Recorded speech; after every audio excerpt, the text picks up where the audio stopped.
yesterday and confessed to drowning her stepchild in a bathtub in 2023.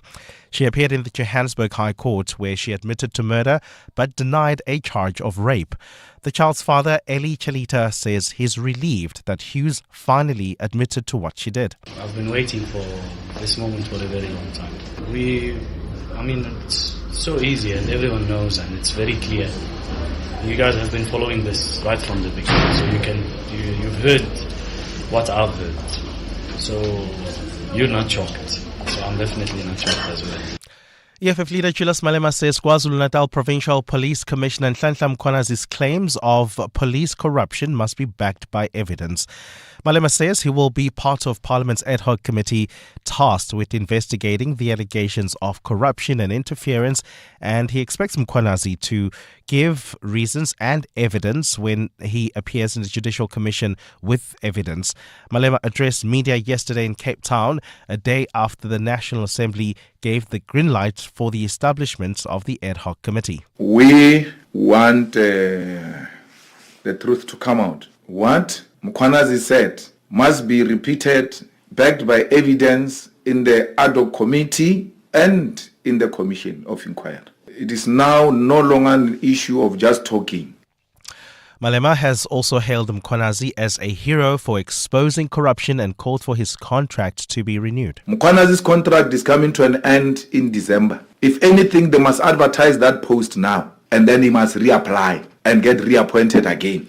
President Cyril Ramaphosa says a decision by the US to impose significant tariffs on South African imports highlights the urgent need to diversify its trading partners. US President Donald Trump has implemented import taxes on several nations, slapping South Africa with a 30% tariff. This has raised concerns about the substantial costs associated with continuing trade with the United States.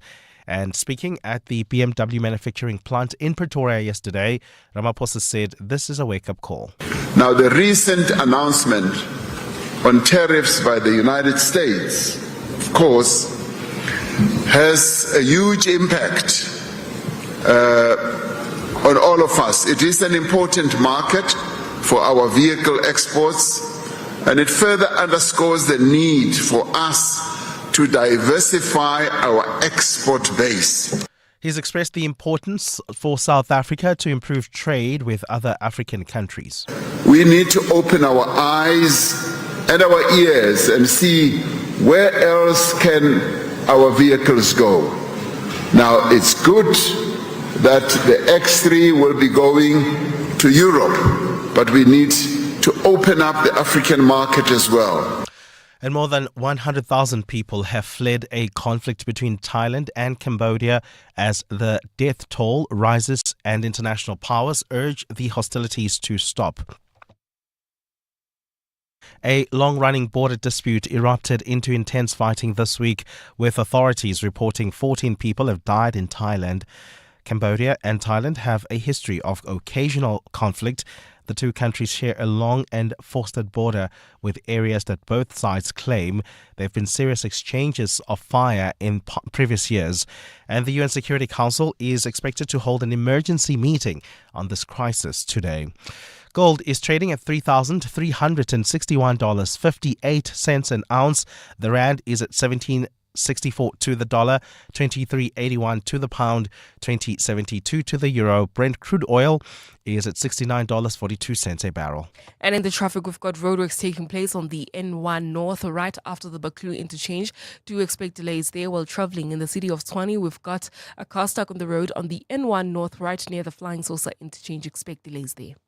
And in your sport, England on top after day 2 of the 4th test with India. Banyana battles Ghana for 3rd place at WAFCON tonight.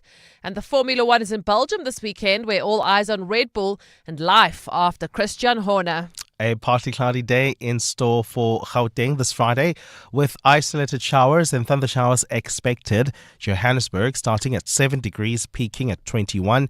Pretoria 8 and 22. Vereeniging 4 and 21 degrees.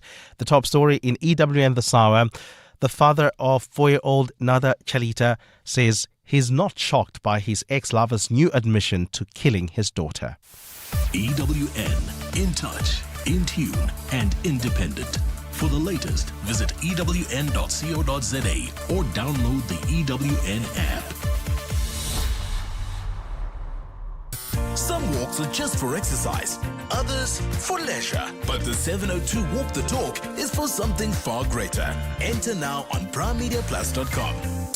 This is Breakfast with Bongani Bingwa On 702. Let's walk the talk.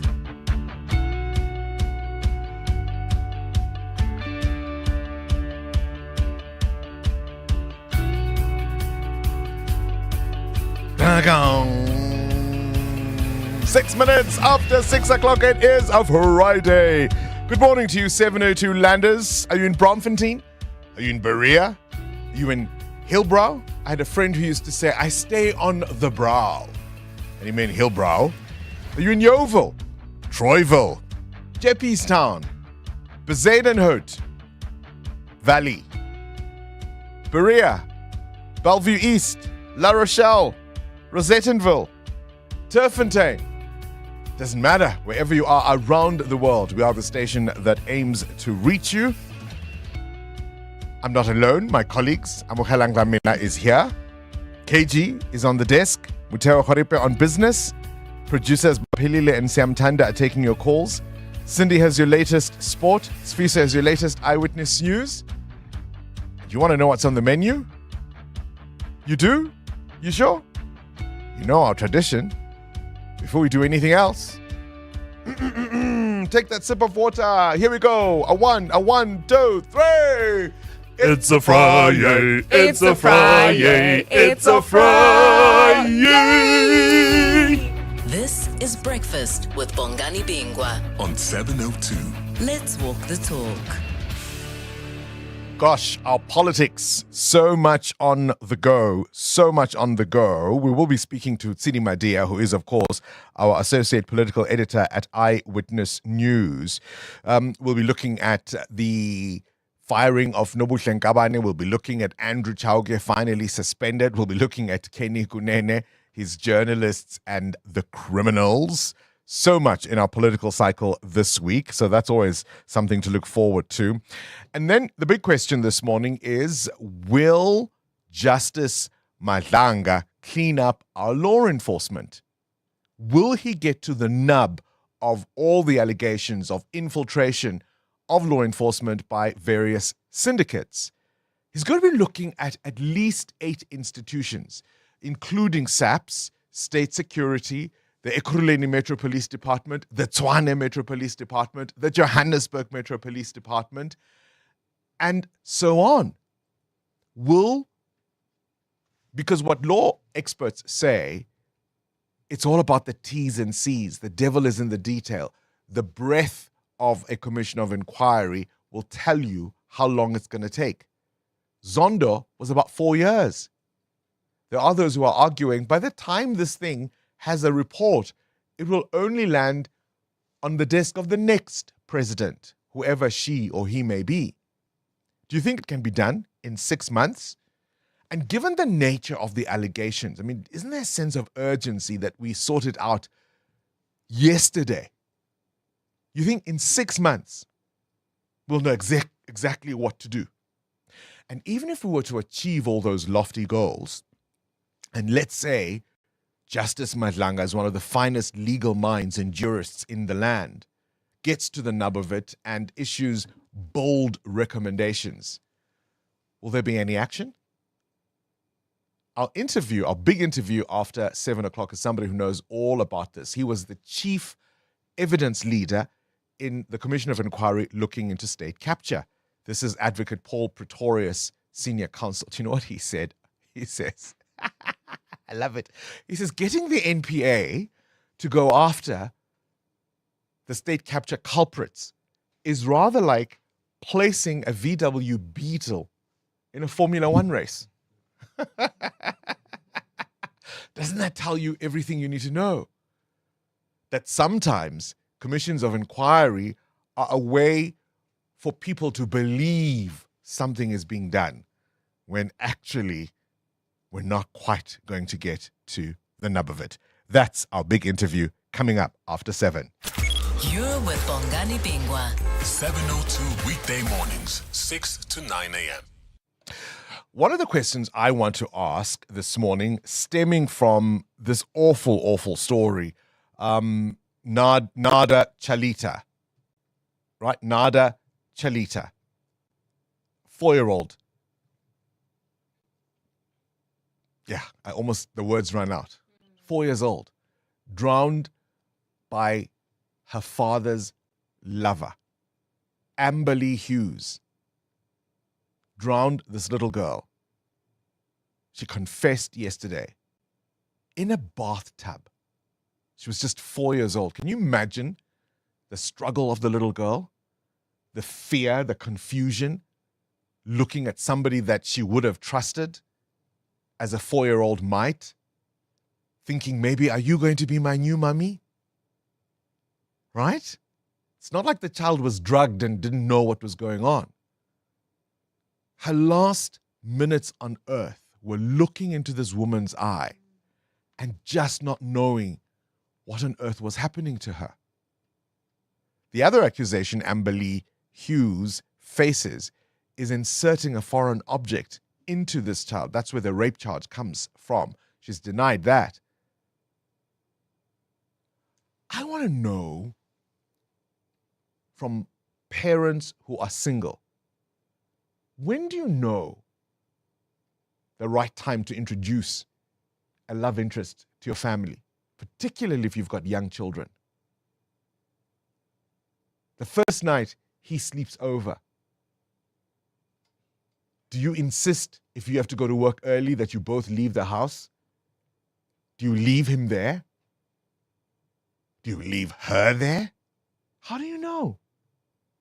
How do you know when the right time? How do you know your children are safe with this guy, or in this case, with this woman? Isn't it just the most awful thing you can contemplate? Goodness me. Let's walk the talk. 702. So we always ask a question to illustrate a story in the news that we want to focus on, 13 after 6. And today, our shout out is, all of us require a little bit of self-reflection, right? Nobody can be with absolute certainty, think you are just absolutely the next thing, the best thing since sliced bread at what you do, right? So when you know your boss isn't just putting you on a career improvement trajectory, but they're actually just trying to get rid of you.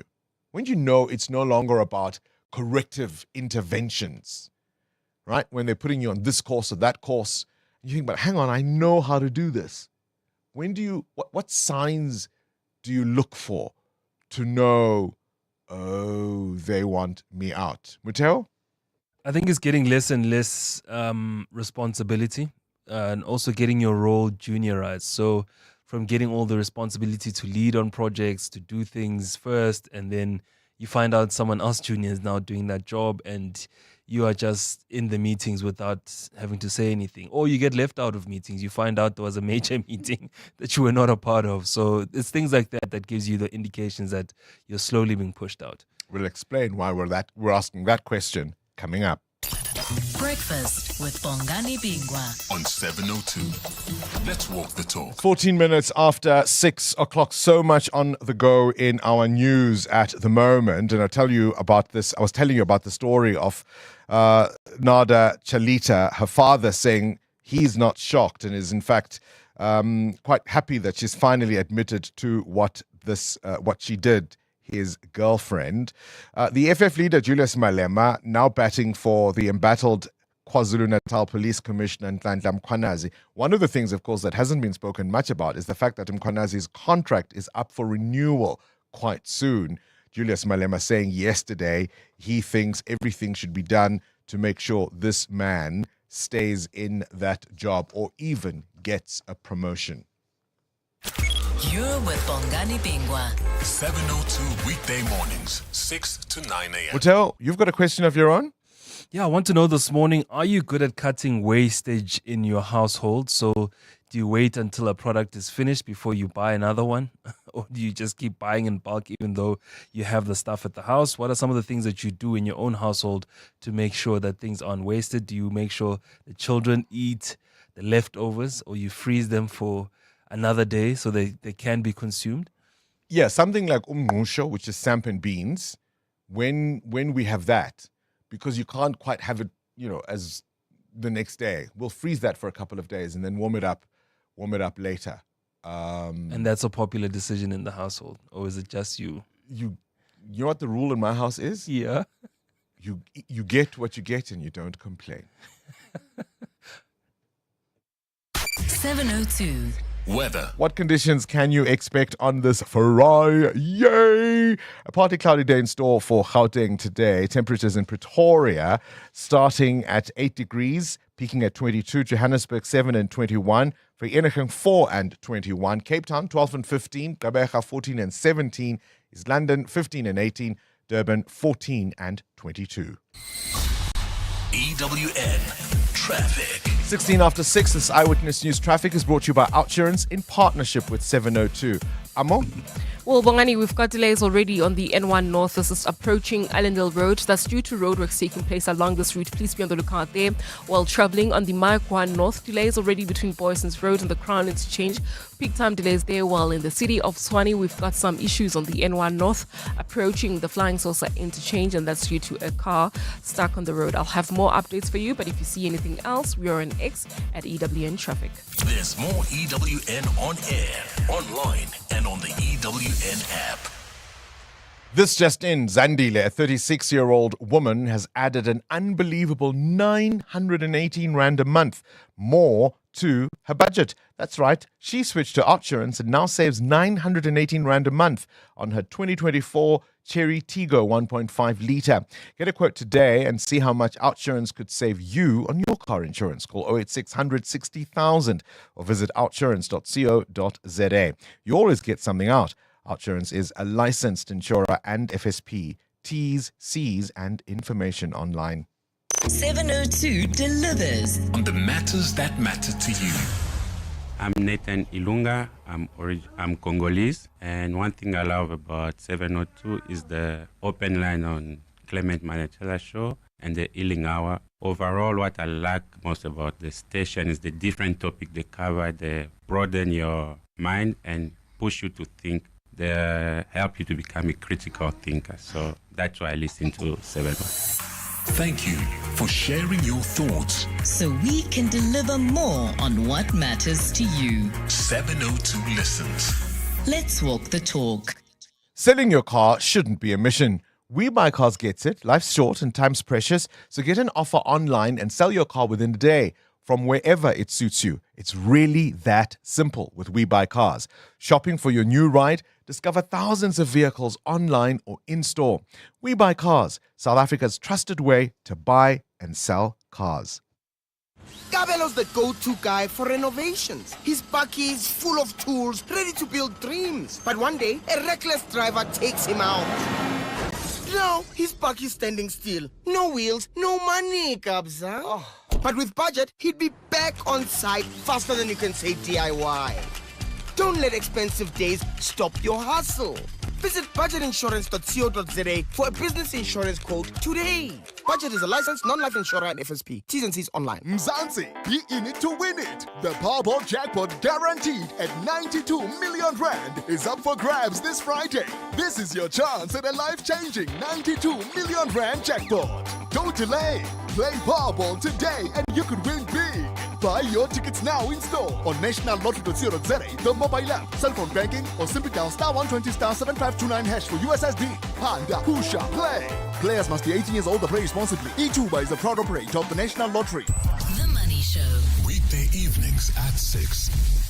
The All-Share Index hitting 100,000 points for the first time. And Dr. Leila Fourie is the CEO of the JSE. Leila, plenty of talk around at the moment that you might be joining some other bourses and moving to 24-hour trading. What is important is a balance between the real-time trading response opportunities. So if we wake up and there's a major crisis brewing and markets are closed, it is good to be able to respond real-time. The Money Show On 702. Let's walk the talk. The Money Show with Stephen Grootes is brought to you by Absa Corporate and Investment Bank, a leading Pan-African bank and proud sponsor of the African Blockchain Report 2024. Absa is an authorized FSP and registered credit provider. 702. Add your voice. Have your say. Let's walk the talk. Good morning, Bongani, your team, and the 702 listeners. My name is Khatile from the East Rand. Household wastage. No one eats that last slice of bread, the crust in my house, the first and the last. No one eats. You will find 2 of those left in the plastic, in the bread bin. Worse, they don't even remove that. I'm the one who must come and remove. And nowadays, if it's, because bread is now different, it's cut differently. So you do find sandwich sliced bread, so that slices are thicker. I'm the one who must eat those, and yet I'm the one who provides that and put it on their plates, on the table. The kids. Have a wonderful day. We used to love a crust when I was a kid. Khatile, I know exactly what you are talking about. How did the crust fall so low? It's got bad PR now. I mean, back in What's the day, wrong with it the was crust? that piece of bread You you wanted the to crust. eat. Yeah. What happened to the crust? Do your kids eat it? Yeah, they do. They do eat it, but they don't fight over it. It's not a battle for it. No, it's just a piece of bread. It's not like how I grew up with my brother and sister. I mean, we used to live it for my brother. It was his.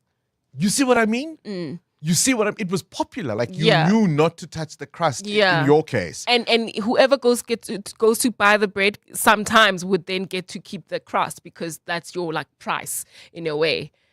Your payment, your Yes, reward. your right? reward, yeah. What happened to the mighty crust? Start your day with Bongani Bingwa. On 702. Let's walk the talk. 22 minutes after 6 o'clock, our shout out this morning. How do you know when your boss or someone senior to you in your organization is trying to push you out? When you know it's no longer just about improving your performance on the job, is it unrealistic targets, lack of support, or unclear instructions, being excluded from decision making, perhaps even given silent treatment, where you just don't know where you stand? We'll explain why we're asking that question coming up. You're with Bongani Bingwa. 702 weekday mornings, 6 to 9 a.m. 23 after 6, things you need to know at this hour. This is an unbelievable story. The French President Emmanuel Macron and his wife Brigitte have filed a 22-count defamation lawsuit against a right-wing podcaster in the United States. Her name is Candace Owens, and she's quite popular and well-known. So she's been spreading claims that Brigitte Macron could have been born a male. She's been doing this on YouTube videos. She even had a series called Becoming Brigitte. She even has merchandise sales. The Macrons, after keeping quiet for some time, have decided they want no more of this. And they're saying that her actions have caused them substantial economic damage, and they're seeking punitive damages. This lawsuit stems from one of Owens' videos in March saying, is France's first lady a man? And she's described this as likely the biggest scandal in political history, and she's been pushing this conspiracy theory. It really is quite unbelievable. Now, the US President Donald Trump has made a rare visit to the Federal Reserve, and it furthers tensions between his administration and the central bank in the United States. Of course, Trump has been pressuring the Fed chair, Jerome Powell, to cut interest rates, and this is something that the Trump administration has been criticized for because, of course, like ours, the central bank in the States, or any, in fact, is meant to act independently. So what he did yesterday, he went to the Federal Reserve in an unusual move. I understand it's the first by a sitting US president in over 20 years. That's how separate they want to keep things usually. So the Federal Reserve are doing some renovations, and Trump went over to essentially accuse the Fed chair of cost overruns on those renovations. I want you to listen to this terse little exchange where Trump does that thing he did with Cyril Ramaphosa, He's trying to get a gotcha moment. So they're walking on site, on this construction site, and he pulls out a document and he shows Jerome Powell and he says, look, you've gone over. And Jerome Powell looks at the document and answers, have a listen. So we're taking a look, and it looks like it's about 3.1 billion. It went up a little bit, or a lot. So the 2.7 is now 3.1. I'm not aware of that. Yeah, it just came out. Yeah, I haven't heard that from anybody at the Fed. Yeah, it just came out. Our notes had it about 3.1 as well. 3.1, 3.2. This came from us? Yes. I don't know who does that. You're including the Martin renovation. You just added entire capital. Yeah, you just added in a third building is what that is. That's a third building. Well, no, the but Martin building. it's a building that's being built. No, it was built 5 years ago. We finished Martin 5 years ago. That's part of the overall. So Trump is basically making the point that this construction was meant to cost $2.7 billion. And he says it's now at 3.1. And he pulls out a piece of paper. And Jerome Powell looks at it and says, is this document from us? I mean, isn't that what Cyril Ramaphosa asked, right? It's almost exactly the same play. Jerome Powell says, no, hang on. Unlike Cyril, he goes and corrects him. And he says, no, you're referring to a building we completed 5 years ago. And you're adding it to the cost of this renovation and then trying to say, I'm not managing public funds properly. You see what Trump is trying to do? He's trying to find a reason to push him out. So I'm asking you, when did you know your boss or management was trying to push you out? Oh, shame. Was it me? Was it us? Remember we told you a few weeks ago the Gupta compound was going to go up for auction? Well, it looks like nobody is buying. It's 3 properties, part of the compound. That's why they're called the compound. And the cheapest of them cost 3.3 million rand. And it's understood that these were the accommodations for the staff. 3.3 million rand, right? I think the other two are at 19 and 26 million rand respectively. I stand corrected. I'm saying those figures top of my head as I remember them. And it seems people are just looking at this and the notoriety of the place and what it once stood for. People want to stay away. I said I wouldn't buy it for all the money in the world. And it's understood now, even the buyer of the 3.3 is likely going to raise it to the ground and build something else on that property.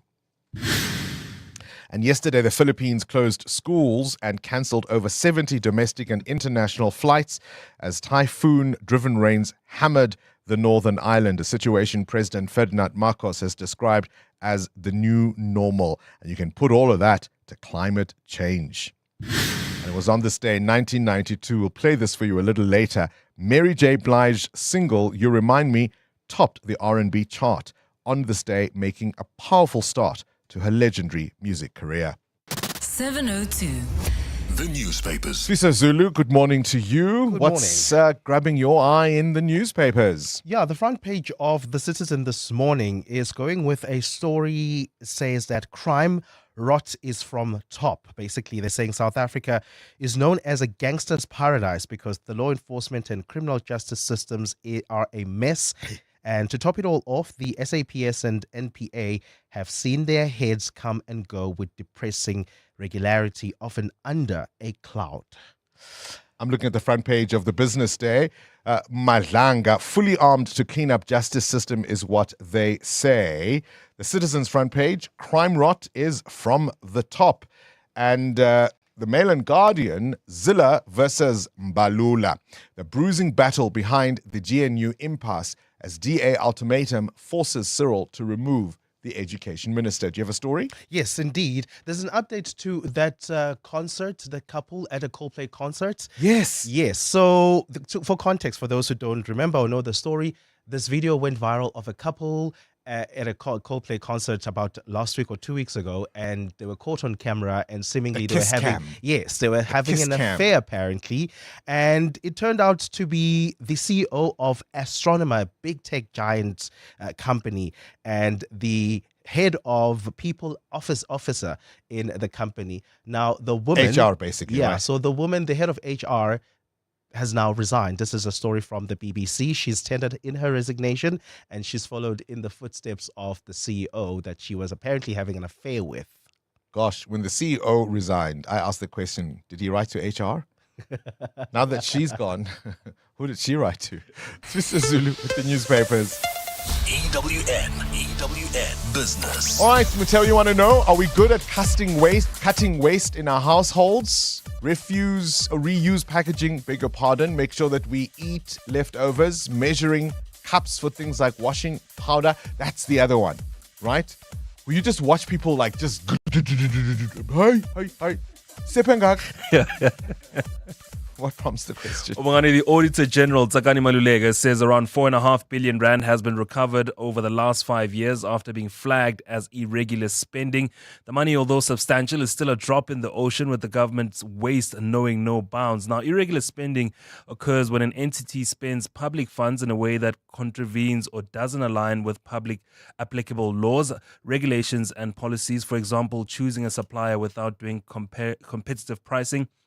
Last year, the Auditor General said there was 120 billion rand in irregular expenditure over the past 5 years. She's only recovered 4.5 billion rand of that. Now, billions of public funds and taxpayers' money have been lost as government departments and state-owned entities flout the spending rules.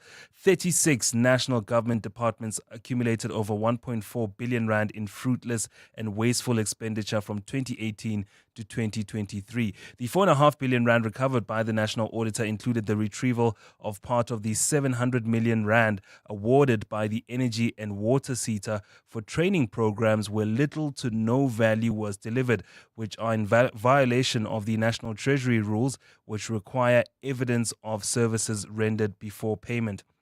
Now, the AG does have a capacity 4,000 staff, which includes some 900 chartered accountants. The office conducts around 1,000 audits every year across all public institutions as mandated by the Chapter 9 of the Constitution. The CEO, Bongani Bingwa, says metros like the city of Johannesburg has high irregular expenditure year on year, and it does not seem to be a situation that is getting under control, raising questions about whether the council, the speaker and the mayor are decisive on such things. The city of Johannesburg is known to give out contracts to the family members of the authorities. Yeah, has the mayor said anything about Kenny Kunene and his criminals? No. Not yet. Right? Expect leadership from this mayor, from this city. Where's the rand? Well, the rand at this hour is still quite weaker against the dollar. It's 17 rand 63 against the US dollar, 20 rand 70 cents against the euro, and at 23 rand 79 cents against the British pound. The price of gold at $3,362 an ounce, or platinum is at $1,403. Brent crude at $69.35 a barrel. More business after 7. Up next, it's the political desk with Sidi Madia, Andrew Chauke and Kabane gone. And can the DA really claim credit? In the meantime, Sviso Zulu, what you got? A legal expert says parents of South African children who were stranded in Europe can take legal action against their football team. The junior soccer players all came back home this week after being stuck in Portugal. They went to Spain earlier this month for a tournament but couldn't return home because there was no money to fly back. Criminal law expert William Booth says if it's found that the children were not properly taken care of while abroad, the football academy may be in violation of the Child Justice Act. Kaylin Pretorius has more. Some parents of the young footballers have indicated when their children are home safe, they will head to a police station to lay charges against BT Football Academy. Criminal law expert William Booth has told EWN, in his view, that parents have grounds to ask police to investigate the matter. While a few parents are considering this, one parent who spoke on condition of anonymity says he isn't considering taking legal action. No, I don't think it will not yield anything. It's not important for me. It's not necessary. All right, so, but the bulk of the community, I know they want to do that. For me, it's not necessary. He adds that he doesn't think Brandon Timmy, owner of the academy, stole the money, but thinks he was careless and negligent. Kaylin Pretorius, Eyewitness News. President Cyril Ramaphosa says a decision by the US to impose significant tariffs on South African imports highlights the urgent need to diversify its trading partners. US President Donald Trump has implemented import taxes on several nations, slapping South Africa with a 30% tariff. This has raised concerns about the substantial costs associated with continuing trade with the United States. Speaking at the BMW manufacturing plant in Pretoria yesterday, Ramaphosa said this is a wake-up call. Now, the recent announcement on tariffs by the United States, of course, has a huge impact on all of us. It is an important market for our vehicle exports, and it further underscores the need for us to diversify our export base. And French President Emmanuel Macron has announced that his country will officially recognize the state of Palestine at the upcoming UN General Assembly. Macron says the decision is true to France's historic commitment to a just and lasting peace in the Middle East. Including France, Palestinian statehood is now recognized by 142 countries.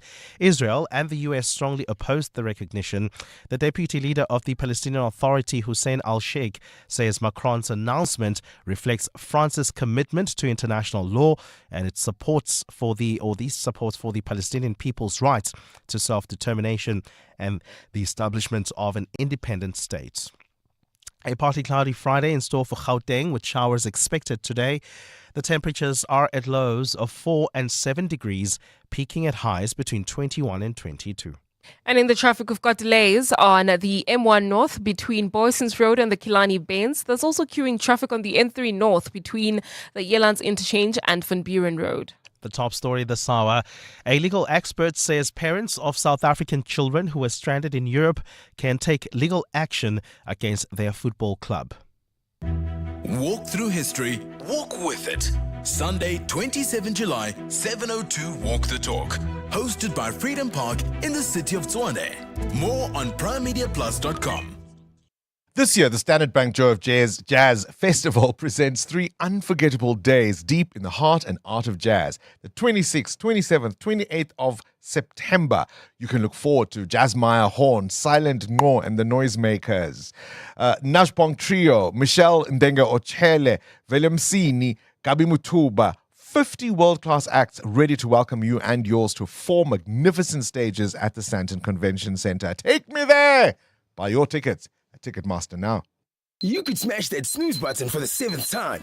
Or you could grab the new Berry Blue sports drink from Aquila Vive and get moving. Blue has never tasted so good. Bursting with bold berry flavor.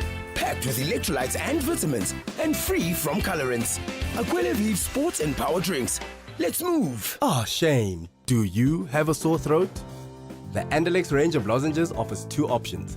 At the first signs of an irritated, scratchy throat, use Andalex lozenges for dual action, soothing relief. But for a painful, inflamed throat, use Andalex C lozenges for triple action, pain relief. Andalex, SA's #1 choice for a sore mouth and throat. Andalex lozenges are available at all leading pharmacies and supermarkets. Just Andalex it. 702 WhatsApp Bongani on 072 702 1702. Good morning, Bongani. One of the signs you know when they want to replace you is when they hire someone else to do your current job. Yeah. Wow. And what do you do? Is this someone maybe to shadow you or something of that sort, and they ask you to train them, to show them the ropes? What do you do in the meantime? We're talking, of course, about Donald Trump trying to push out the Fed chair, Jerome Powell, and accusing him of all sorts, basically repeating that same playbook we saw in the Oval Office when our president went to visit. He tried a gotcha moment, but it didn't quite work. Morning, Bongani, Johnny here, Masquerade. Yeah, I'm the one who's eating that crust. All of my family members, they don't eat that thing. I'm the only one who's eating that crust in order to save. Muteo Kharipe has asked the question, are you good at cutting wastage in your household? And, well, the thing that's coming up quite a lot, Cindy Paluta, in the voice notes, is that when you buy a loaf of bread, the kids don't want the crust. And when I was growing up, the crust was the thing to have. How does it work in your house? Why has the mighty crust fallen from its prestige? So to be honest, my kids They just eat what you give them. No, they don't. They don't like bread. So I like the crust, and I'm very excited when the crust is left behind. But the crust has gotten thinner. Sometimes you get the crust, and it's like, guys, the top of this crust didn't even make it all the way to the top of the, like it's like the top, like is it a crust? It frays. Do you know what I mean? Like it frays at the top. So I love it when like it's a full crust. I actually choose those two pieces first to toast. It is delicious. So what things do you do to cut waste or to prevent waste in your home? Definitely with the leftovers, repurpose it in some way. If it's chicken from the night before that's left over, let's put it into a salad for the next day for lunch, that kind of thing. What else? What else do we do? I've started monitoring toilet paper because you and I have had how many conversations about toilet paper? Yeah. And there are times where you just think, no, what are you guys doing with it? How can we go through so much? It's, and people will laugh at that, but it's the little things here and there that actually eventually add up. They add up. EWN Sport. I just remembered I've got a Soda Stream machine because my family loves sparkling water. And so the Soda Stream machine to make, I think the gas refill, was like $200 or something from Pick and Pay, right? Initially it's like $400 to buy the gas canister, but when you refill or swap it, it's about $200, and you get liters of sparkling water out of that thing. So that was actually my husband's big saver implementation because we're a big sparkling water. Tell me, England sparkling right. in Test cricket. They're on top in the fourth Test at Stumps on day 2. The hosts 225 for 2. Duckett made 94. Crawley made 84. India was 358 all out. Stokes taking 5 wickets. In T20 action, New Zealand thrashed Zimbabwe by 60 runs. They'll play South Africa tomorrow in the Tri-Series final. Pakistan avoided a whitewash series defeat. They beat Bangladesh by 74 runs in the third T20. The Proteas will take on Australia in that country next month. Temba Bavuma returns from injury, but they don't have the injured Marco Jansen or David Miller, who will be playing in the 100. The squad was announced 1 week before new convener of selectors Patrick Moroney starts in his role. So this is the last squad that coach Shuku Conrad picks independently. Banyana plays Ghana for third place at WAFCON tonight. An emotional night for Jermaine Sepasenwe as she retires from international football with more than 100 caps to her name. Try and achieve something out of this tournament for our team, for Gabby, and for the people of South Africa. Yeah, we played Ghana in the group stages, and obviously it's difficult to go and play another team again, but as a group, we are confident in our abilities and what we are capable of doing. So the mental aspect of going and playing third and fourth playoff is difficult. Kick-off tonight is 9 p.m. The final between Morocco and Nigeria tomorrow night. Formula One's in Belgium this weekend. Red Bull's first ever race weekend without Christian Horner as team principal. Horner was sacked after 20 years in charge. Max Verstappen says he only found out about half a day before the rest of the world. That was it, management told me about it. And then, life has to go on because we had the 2-week break. So there were from team side a lot of things going on. But at the same time, I already had basically like a week planned of holidays. So in a way, it was also good just to reflect on the first bit of the season. Yeah, just come back here and just go again, try to be better. And in rugby, the Currie Cup season opens tonight. Pumas against Griquas. Tomorrow, the Lions are hosting the Sharks at 3 o'clock, followed by Province against Bulls. Cindy Paluta, Eyewitness News Sport. Entries to the 702 Walk the Talk are open. Go to primemediaplus.com to get your tickets today. Dear Journal, trying to be an adult day 3274. Every time I go to a fancy birthday dinner, I'm reminded I'm just 5 fancy birthday dinners away from financial ruin. Note to self, don't make any more born in June friends. Recently removed from the family payroll. Get covered at pineapple.co.za. It's like 570 Rand a month, so it's 100% the insurance for you. Underwritten by Old Mutual Alternative Risk Transfer Insurer Limited, licensed non-life insurer and authorized FSP. Premiums are risk profile dependent. Close your eyes. Taste the mist from the Sunny Pass waterfall. Feel the calm beneath the waves in Scotchborough. See the giants in East London. Breathe in the air of the Knysna Forest. Hear the roar of adventure in White River. 5 premier resorts, 5 senses, 5 all-inclusive escapes. Visit premierhotels.co.za for T's and C's and bookings. The brainy kids of the Whiz On 702. Hi, Uncle Bongani. My name is Faith Makamanisa. I am 10 years old. I am in grade 4, a student at HM High Density Academy. When I grow up, I wanna do modeling. I believe I have what it takes to win the 10,000 rands on Whiz Quiz. Oh, wow. Let's see. Faith, do the Naomi Campbell walk. EWN Traffic. 6:45, this Eyewitness News Traffic is brought to you by Outsurance in partnership with 702. There are delays on the M1 North. What's going on, Amo? Yeah, Bongani, it's peak time delays between Boysons Road and the Kilani Bends. And just as you approach the Kilani Bends, there's a car stuck on the road, and that's the reason for more queues this morning. If you were traveling on the M2 West, delays between Wemapan Road and the Crown Interchange. There's also queuing traffic along the N3 North, bumper to bumper there between the Elands Turnoff and Van Buren Road. Those are peak time delays reported there. I'll have more updates for you. Stay tuned. There's more EWN on air, online, and on the EWN app. Like the feeling of a weighted blanket in winter, the Outsurance pointsmen ease traffic congestion and make your day a little brighter. Because you've got better things to do than sit in traffic. Outsurance pointsmen getting you there quickly and safely. Outsurance really means it when they say you always get something out. And they do this in proud partnership with 702. Outsurance is a licensed insurer and FSP. 702. Coming up at 7:15, the big interview. Psst. Hey, no longer feeling like the man you used to be? The man who introduces himself and people say, I know. The fact is, 95% of men with low testosterone go untreated. Vitamin High Performance Supplements for men helps recharge energy, regain lean muscle, and reload performance. Available at all good pharmacies and Vitalamin.co.za. Vitalamin. Don't get older. Get better. At Bright, we don't just provide business insurance. We insure your businesses. Future success. Because your business is so much more than desks and computers and equipment, which is why we use our specialist expertise to tailor solutions for each client differently to ensure what's really important. So insure your businesses. Financial security. With Bright today, contact your broker or go to brightinsure.co.za to find out more.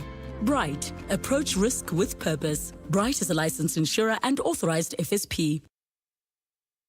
Join us. Let's walk the talk. This is 702.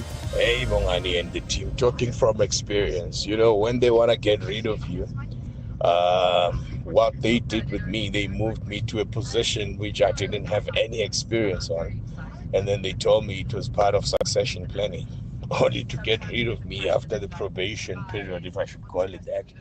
But, you know, the writing was on the wall. Yeah, I think you can always tell, hey? You can actually always tell. We're talking, of course, about Trump's attempts at discrediting the Fed chair, Jerome Powell, and it's a playbook we've seen from him before, but also many of us in our corporate jobs have also seen the writing on the wall. Who is the whizziest of them all? It's the Whiz Quiz on 702. Today's contestant is Faith. She's 10 years old. Can she get 1,000 rand for each year she's been alive? Let us see. Faith, are you ready to play? Yes, I am. Yes, you are. Here we go. KG, start the clock. Spell the word biscuit. BISCUIT.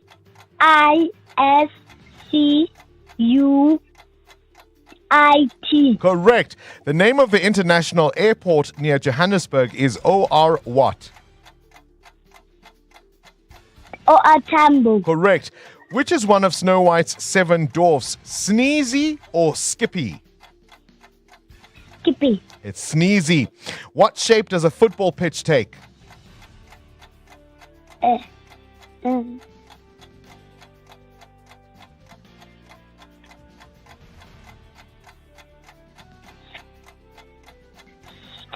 Pass. It's a rectangle. Which African country is further north, Nigeria or Tunisia?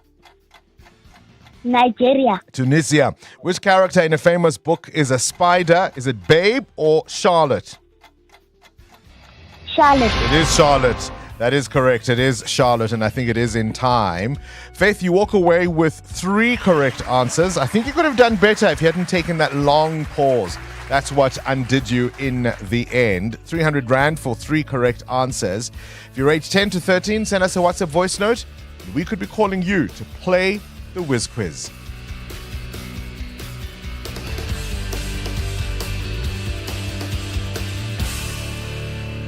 Coming up in the next hour, what's the question? And it's brought to you by Outsurance. Up to 3,000 Rand in cash is up for grabs. So what you do is you send us an answer based on something you heard on the show that piqued your interest, and you can win 1,000 Rand for that. WhatsApp us your name and the answer to 072 702 1702. Of course, a little later, someone else will ask a question to win 2,000 Rand. You always stand a better chance of being selected if you've SMS'd out to Outsurance and got yourself a quote. So do it now. SMS out to 45142, and you could save on your car insurance. 702. The Political Desk. 9 to 7. Fasten your seatbelts, darlings. South African politics are always a bumpy ride. So welcome to the Political Desk with CD Madia, where we cut through the noise and bring you the real story behind the spin. CD always has her fingers firmly on the pulse, and what a week it's been. CD, a very good morning to you. Happy Friday. It's not a very happy Friday for one Kenny Kunene. Good morning, Bongani. No, I don't think so. Can I complain first about Kenny Kunene's story? We always say breaking news, Bongani, in our country happens at neck-breaking speed. I was sick nursing the flu. I was on a flight. I took meds. I went to bed. I woke up and the saga had blown up just overnight. And I was like, what is going on? So that story, I'm still trying to process to understand actually what is Kenny saying? Because I've also tried to follow his explanation of why he was where he was. Why was a journalist involved? Is it criminality? Like, I'm trying to figure out what his story is. And to be honest with you, none of the explanations I've heard from Kenny Kunene himself has actually made sense. I can't connect the dots as to why is it that a man who's accused of being involved in the murder of DJ Somebody and Kenny Kunene connected. And a journalist is also there. I want you to listen, CD, to the EFF leader, Julius Malema, who weighed in on this very subject just yesterday, dismissing, of course, Kenny Kunene's explanations. Have a listen.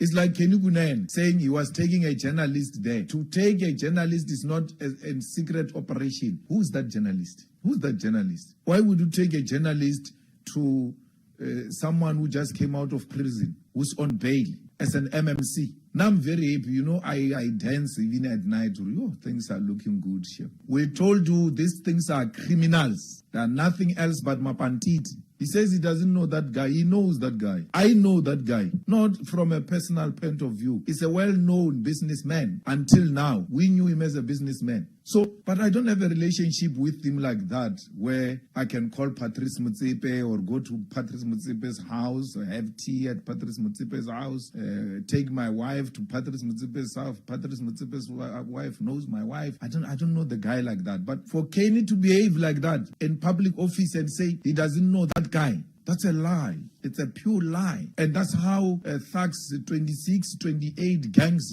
succeed. They lie. Gosh, I mean, he went in, Julius Malema. But can we at least commend Gayton McKenzie, the leader of the Patriotic Alliance, for taking action swiftly? I think what Gayton McKenzie did is what the ANC often fails to do. You need to manage the optics. Unfortunately, that is part and parcel of what needs to happen, is that the public must see you to act. So I was there. We spoke to Gayton McKenzie, I think on Thursday at Parliament, and he said he doesn't believe, mind you, that any of these are true. He believes his partner, his deputy, it has been set up. They've known each other for a very long time. I mean, they've got shared history, this pair. But he says, we'll suspend him, we'll investigate. But I know he'll be cleared. I believe he'll be cleared. But the immediate action being taken, that's what's important. And whether or not that, I mean, he says that he'll stop being an MMC as well in this position. So he'll have to liaise, obviously, with the ANC that's in coalition with the PA in Joburg. But people want to see some sort of action being taken. Nobody believes the credibility of the process, but you want to see something. And just very quickly on the Julius Malema commentary, Julius Malema and Kenny Kunene have got their own beef that I don't even understand.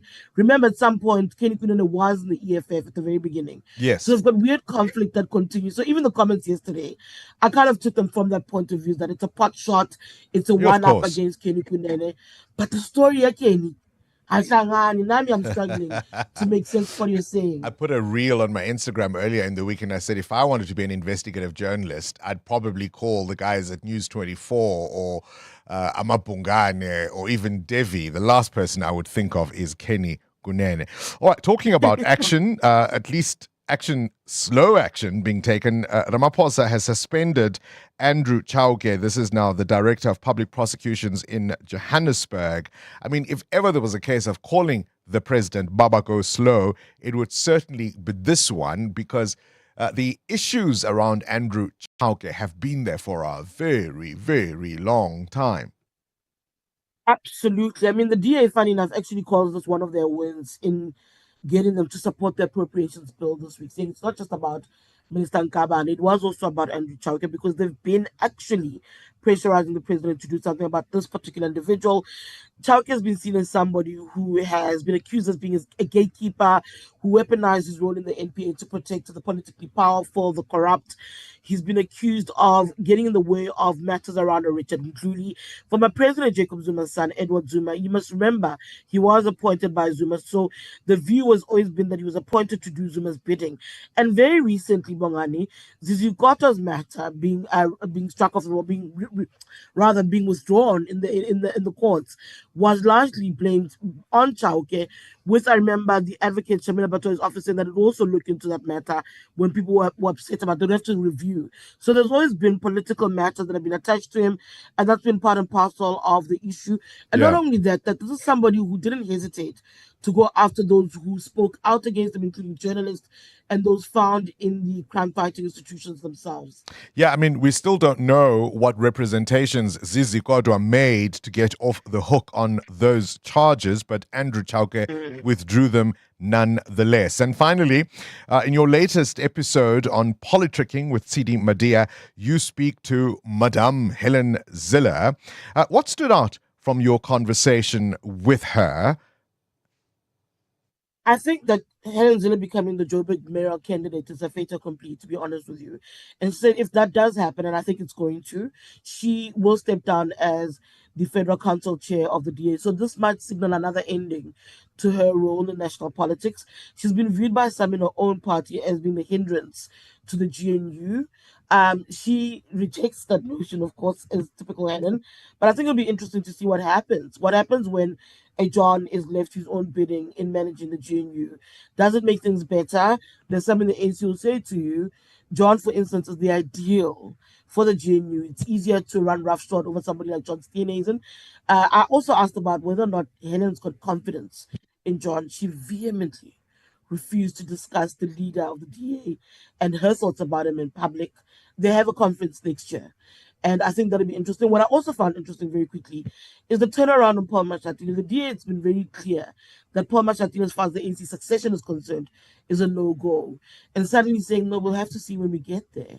I thought that was an interesting change of tact from Helen on that. Just explain the Paul Mashatile issue again. I'm not sure if I followed you. They've always had an issue. They've always had an issue with the idea of Paul becoming the next ANC president, because Cyril Ramaphosa is done, Bongani. Whether they like it or not, Cyril Ramaphosa by 2027 will have to bow down as ANC president. That might likely also mean an end to his presidency. And we haven't seen ANC president since former President Nelson finished their second term. Actually, Mandela didn't serve a second term. We haven't seen ANC presidents finish a second term. So there is talk about whether or not Ramaphosa will become that. Will he follow the Mbeki in the Zuma direction? If that happens, what does the DA that's in a coalition with the ANC do? Does it continue working with the ANC when it's a Paul Mashatile at the helm? Will they not? And they've kind of been vehemently opposed to the idea of Paul Mashatile. But and now softening their stance a little. It doesn't sound, it's not so clear anymore. Now they're willing to wait and see how that plays out and what the conversation will be then. Let's go back to matters internal in the DA. You're saying she wouldn't categorically say anything about John Steenhuisen. How did you read that? I think it's an interesting time. They're going to a conference. I mean, I am meeting people. I meet people all the time. And I understand that John is interested in running again, but there are people who want to actually replace him. There are people who want to see themselves as federal leaders. There are people who feel he has not been effective because he struggled with juggling governance work as well as the party's work. So there's a myriad of ideas. Helen again refusing to speak about it with the public. I think her focus is Johannesburg, but some will tell you that the Johannesburg conversation came about as a way to get rid of her because she makes GNU difficult for those who want to stay in the GNU in the DA. All right, we'll leave it there. Tsidi, my dear, as always, a pleasure to have you on the political desk. 702. Coming up, the big interview. Up next, will Justice Madlanga clean up our law enforcement? Are the terms of his commission too broad? Will his report only end up on the desk of the next president? And can it really be done in 6 months? Zondo Commission Chief Evidence Leader, Advocate Paul Pretorius, Senior Counsel, knows all about how these things work. Here's our big interview next. This is EWN. Gauteng and KZN police unite to bring down a cash-in-transit gang, and France moves a step closer to recognizing an independent state for Palestinians. Good morning, I'm Sfiso Zulu. 5 suspected cash-in-transit robbers have been killed in a confrontation with police in Crown Mines. The shootout happened last night, and the guns and banknotes were also recovered at the scene. The police operation involved teams from Gauteng and KZN. Gauteng Police Commissioner Tommy Mtombeni says the men were wanted in connection with crimes committed in both provinces. Based on the vehicle, you can see the vehicle which they were driving in there. This vehicle have been linked with the previous crime scene, as I've indicated in Kingsley in KwaZulu-Natal. On the 14th, there was attempted murder and cash-in transistor heist, the G4S. And this vehicle is the same vehicle which have been seen on that other crime scene. The father of murdered 4-year-old Nada Chalita says he has no doubt his ex-lover, Amberly Hughes, will be found guilty on all charges against her. Hughes, a former school teacher, faces charges of murder and rape. She admitted to drowning the little girl in a bathtub in 2023, but she maintains that she did not rape her. Ntokozo Khumalo reports. In shocking revelations, Amberly Hughes yesterday admitted she had initially planned to plead guilty for the murder of the child before deciding against it. It follows the abrupt change of her legal team. It was later discovered she needed new lawyers after her former team withdrew from the case. Speaking to media after Hughes' brief appearance, the victim's father, Ali Chalita, says it's about time she came clean. It was the first thing I said when I got out of the court. The very first sentence I said, we could have started here from the first session, and this could have been over a long time ago. But some people don't want to believe what they do, and they don't want to take responsibility for what they've done. The matter has been postponed to the 7th of August. Ntokozo Khumalo, Eyewitness News. EFF leader Julius Malema says KwaZulu-Natal Provincial Police Commissioner Nhlanhla Mkhwanazi's claims of police corruption must be backed by evidence. Malema says he will be part of Parliament's ad hoc committee tasked with investigating the allegations of corruption and interference, and expects Mkhwanazi to furnish it and the Judicial Commission with the evidence. Malema addressed media yesterday in Cape Town, a day after the National Assembly gave the green light for the establishment of the ad hoc committee. We want the truth to come out. What Mkhwanazi said must be repeated, backed by evidence in the ad hoc committee and in the commission of inquiry. It is now no longer an issue of just talking. Malema has also hailed Mkhwanazi as a hero for exposing corruption and called for his contract to be renewed. Mkhwanazi's contract is coming to an end in December. If anything, they must advertise that post now, and then he must reapply and get reappointed again.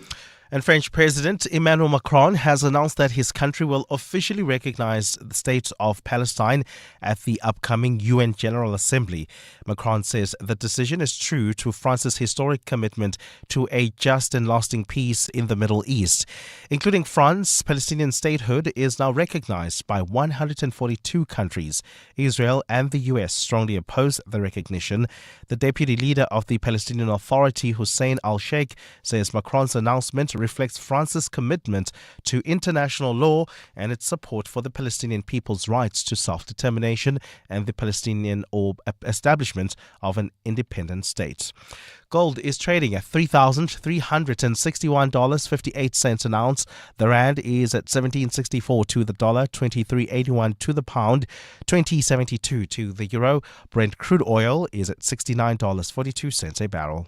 And in the traffic, we've got a car stuck on the road on the N1 North approaching the Deep Kloof interchange. Delays coming out of the Golden Highway while traveling on the R24 East in Isando. We've got an accident reported along this route. It's causing delays approaching Barbara Road.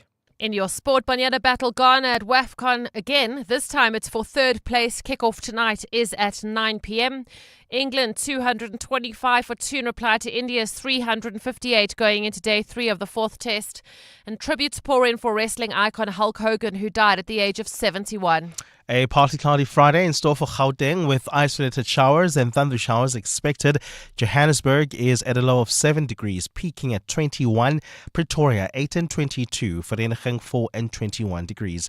The top story in EWN this hour: 5 suspected cash-in-transit robbers have been killed in a confrontation with police in Crown Mines. EWN, in touch, in tune, and independent. For the latest, visit ewn.co.za or download the EWN app. Entries to the 702 Walk the Talk are open. Go to primemediaplus.com to get your tickets today. This is Breakfast with Bongani Bingwa on 702. Let's walk the talk. 6 minutes after 7 o'clock, you're listening to 702 Breakfast on this Friday. It is the 25th of August. 25th of July, I beg your pardon. Where's my mind? Gosh, no, July. You haven't woken up a month later. You haven't missed a month. 25th of July, the year of our Lord, 2025. So much in the news cycle. 5 suspected cash-in-transit robbers killed in a confrontation with police in Crown Mines. That shootout happening last night. Guns and banknotes recovered at the scene, and you would hope, of course, that those guns can be traced to other incidents to see if this was a gang that had been doing this kind of work in a number of sites. But isn't that ultimately what you want to hear about the police in the news? Right? When the name of a provincial police commissioner is mentioned, that's the kind of thing he should be commenting on. That these men were wanted in connection with crimes in both provinces.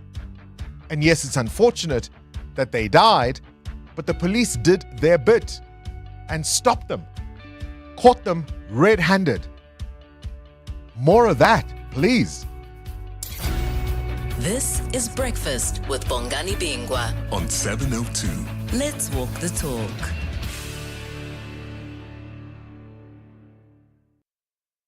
It's 8 minutes after 7 o'clock. This is a story that really, really just gets to me. And I'm trying to keep it together. The father of a murdered 4-year-old saying he doesn't doubt that his ex-lover, his girlfriend, former girlfriend, Amber Lee Hughes, will be found guilty on all the charges against her. This is a woman who was a preschool teacher, right? I mean, that on its own give you all the reasons to trust her. A preschool teacher, foundation phase, you're dealing with children who are so young. If you're a single dad, you're a father who is single, you've got a young child, particularly if they're a daughter. The people you bring into your home, you have to be so selective about. You have to choose them so carefully. And you couldn't do better on paper than a preschool teacher, surely. This is somebody whose career is all about nurturing children. This isn't just somebody who'll tolerate your child because they love you and so, okay, fine, it's a whole package deal. Their job is to nurture children, to make them blossom. And she's admitted to drowning this little one in a bathtub. She's also accused of raping the child because she's accused of inserting a foreign object into the child.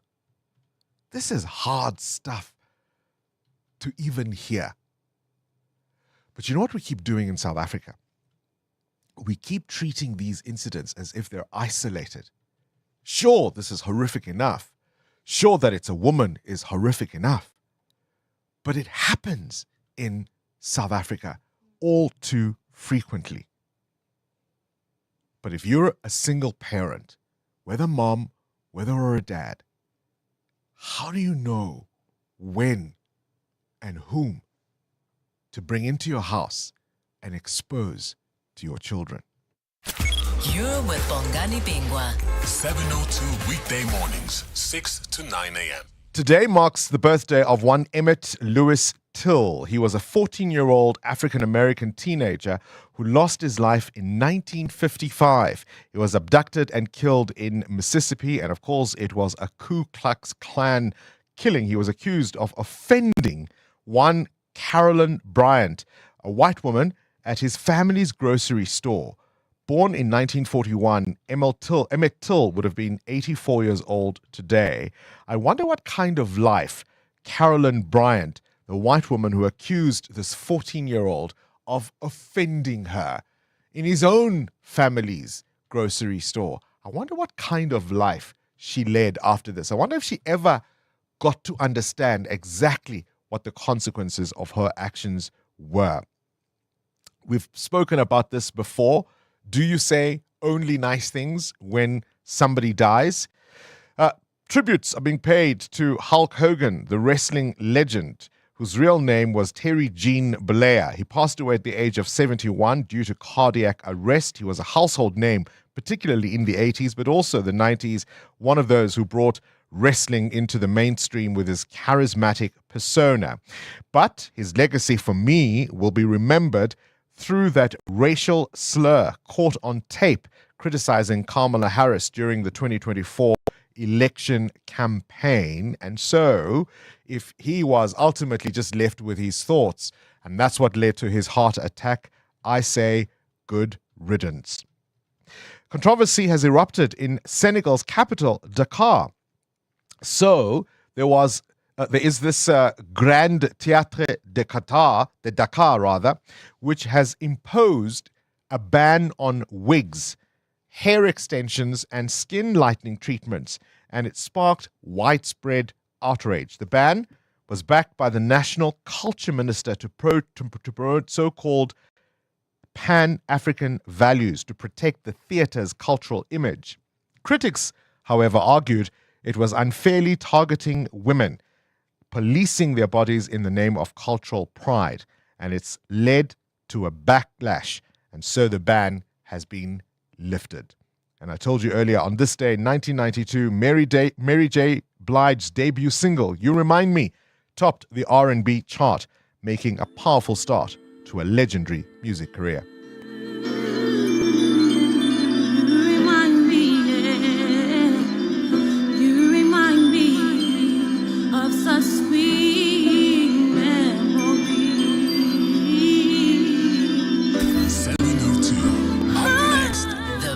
Interview.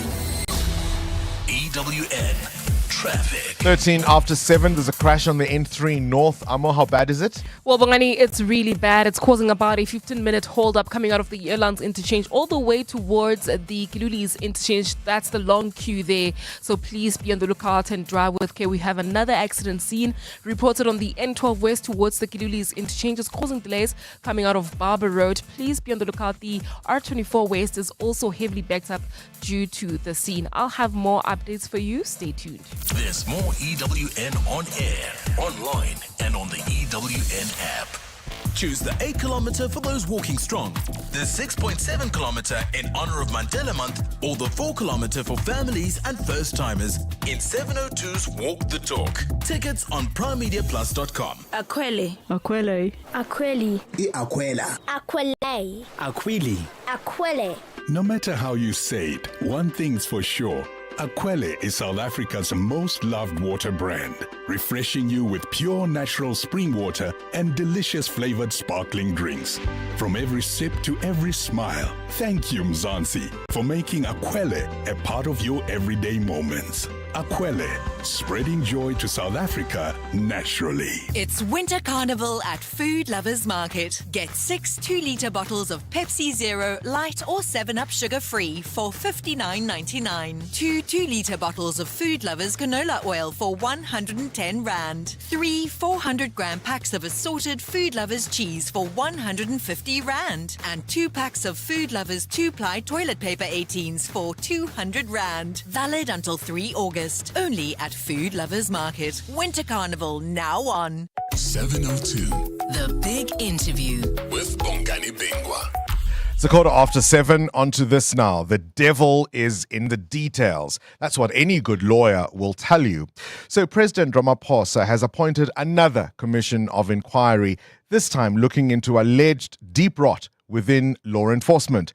Experts say whether the Malanga probe gets to the nub of the issues and how quickly will depend on the terms of reference. Those were published by the president yesterday. So will it be a whitewash? And even if it does get to the bottom of the issues and makes, say, bold recommendations, will it be ignored? Is there a chance that this report will only end up on the desk of the next president? Is there capacity to do what needs doing? Someone who knows all about the workings of this type of process is Advocate Paul Pretorius, Senior Counsel, who was, of course, as you will remember, the chief evidence leader in the Zondo Commission, more formally the Commission of Inquiry looking into state capture. He's agreed to talk to us this morning. A pleasure to have you on the show once again. Thank you for your time. Thank you, Bongani. Pleasure to be here. The Commission of Inquiry into state capture lasted for about 4 years. We are told this one may only take 6 months. Is that an assurance anyone can really actually give?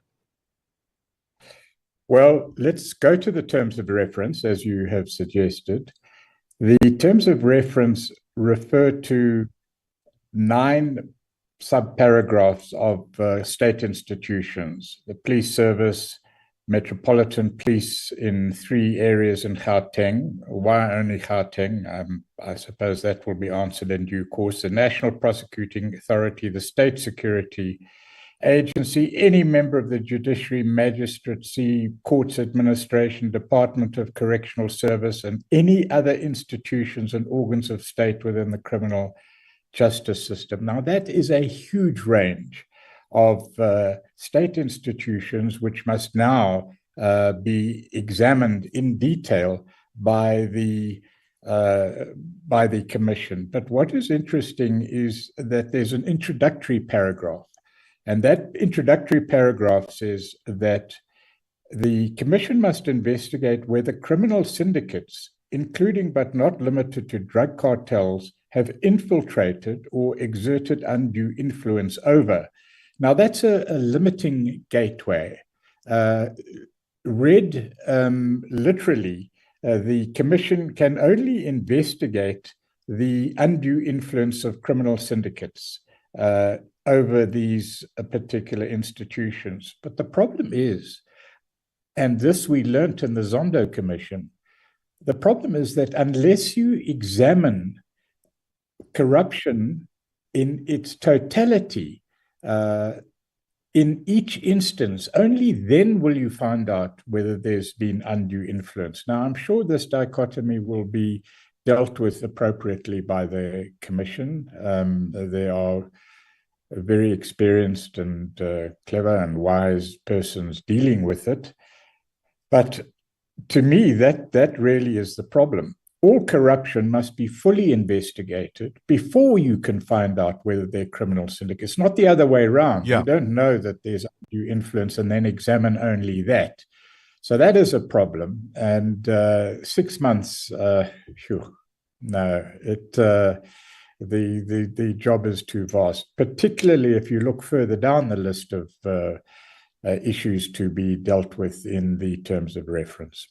But on the other hand, if we take it to where you've just mentioned, I mean, I remember Advocate Thuli Madonsela, the former public protector, being critical of the work of the Zondo Commission, saying that its scope was too broad and that when she'd made that remedial action in her report initially, she had wanted a quick investigation and a quick process. And of course, that's not what we saw. Aren't we running the same risk here? Well, it's not a risk. It's a necessary route to follow, because what the Zondo Commission uncovered was a vast amount of corrupt activity across, for example, all these state-owned entities and elsewhere too, which had to be examined in detail. A good example is Tembisa Hospital. There have been investigations covering years, quite inadequate, it appears from reports, but nevertheless, vast investigations, and ringleaders still haven't been uncovered or dealt with. Quite why? Perhaps the Commission can look at that. But the point is that vast amounts of investigation are needed in respect of each single act of corruption in order to find out who influenced, how that influence occurred, and what effect it had. But the thing is, the public are fatigued after a number of commissions, especially when the dirty laundry is aired, but little seems to be done about it. I mean, you have been quoted as saying that, you know, to ask the NPA to go after the state capture culprits is rather like entering a VW Beetle in a Formula One race. Well, correct. But, you know, the vast amount of corruption, its tentacles spreading into senior parts of the public administration and government, is a serious concern for the country. The country is on the edge. And if you're tired of finding that out, well, you know, perhaps you don't belong in South Africa. This work must be done. And that's the beginning and the end of it all. However tired we are of reading about it, listening to it, and having to deal with it, I take your point about the implementation of findings of the Commission. And that is something actually that is covered by one of the terms of reference, where one of the terms of reference, and this is very interesting, the Commission must investigate the role of any member of the National Executive responsible for criminal justice, whether they were complicit, aided and abetted, or participated in the acts listed in paragraphs 1 to 3 above, or did so by omission. Now, there is a strong argument that the state and all its institutions have actually failed, and that's the point you're raising, have actually failed to deal properly, adequately, and timeously with the recommendations of the Zondo Commission, other commissions, as well as with criminal justice. That's there, and that can be examined. And it's arguable that even Cabinet bears responsibility for the failure of crime intelligence, for the inaction of the SSA and all the rest. How disheartening has it been for you that many of the Zondo Commission, well, at least that even the perception is there, that the Zondo Commission did not reverse state capture, that it's still continuing, perhaps less brazenly and now with different players, but it's still there? Well, Zondo Commission did one important thing, and that was highlighted in an article published in News 24 by Karen Morn, that it changed the attitude of the South African populace towards the South African systems and what was really going on in our country with regard to corruption and state capture. So that was a big plus. The implementation has been a problem, and that has been articulated clearly by Chief Justice Zondo and others. It is frustrating, but there's progress. We've got to go through the pain. This is a process we have to go through. It's distressing to see what is happening in this country. It really is. It's distressing to see the lack of urgency with which the NACAC recommendations have actually not been presented, publicized, or dealt with. Those are all distressing. It's distressing to see that there's a need for yet another commission of inquiry. But in a sense that is progress. We are examining it, and hopefully, ultimately, the electorate will have its say. So given the nature of some of the institutions or entities under scrutiny, some of the sessions will be held behind closed doors. Do you think the public will have to live with that? Yes, I presume that matters related to state security agency, whistleblowers, and others will receive protection as is provided for in the terms of reference. The terms of reference, interestingly, do provide for expedited referrals to prosecution and prosecutions. Whether this will be achieved, let's see. It's going to be chaired by one of the finest legal minds and jurists in the land. What style do you anticipate from Justice Madlanga? He strikes me as somebody who brooks no nonsense. Well, that's exactly what's required, and the team that will back him up on the investigative and evidence leading side, I'm sure will be highly qualified and will, as was stated by Zondo, follow where the evidence leads. I have little doubt of that. It's the original point that you raised. The volume is just too challenging, I think, for any contemplation of completion of a report within 6 months. Yeah, no, there is a belief. As for style, I'm sure it will be. Well, let me just take a step back. What is critical here is the quality and capacity of the investigation team. They have an enormous amount of work to do. There is a belief that this report will only land on the desk of the next president. I've worked in television, as you well know, and one of the things that happens is somebody will put an earpiece as you're about to go on air. And I'm going to ask you this as our parting shot. If you were adjusting the earpiece of Justice Madlanga, what would you whisper? I would just give him every encouragement that I could. There's no advice that I could give. In a more serious way, lessons learned from your experience at the last big commission. What mistake must this one not repeat? I would. Well, I'm not sure that the Zondo Commission made that mistake, but clearly this is a highly sensitive investigation. And the danger is that there is going to be not only a lack of cooperation, but deliberate obstruction. And that really, I think, is the biggest challenge facing the Commission. They do have a big just job. One point, Bongani, is that this report must be given to Parliament and the Chief Justice on its conclusion, as well as, of course, to the President. We'll leave it there. They've got quite a job on their hands. Appreciate your time. Advocate Paul Pretorius, Senior Counsel at the Johannesburg Bar. He was also, of course, the Chief Evidence Leader at the Zondo Commission. EWN Business. Let's catch up with business news now. Muteo Hwaripe, 28 after 7. Kumba says an improved performance from Transnet Logistics has boosted its sales.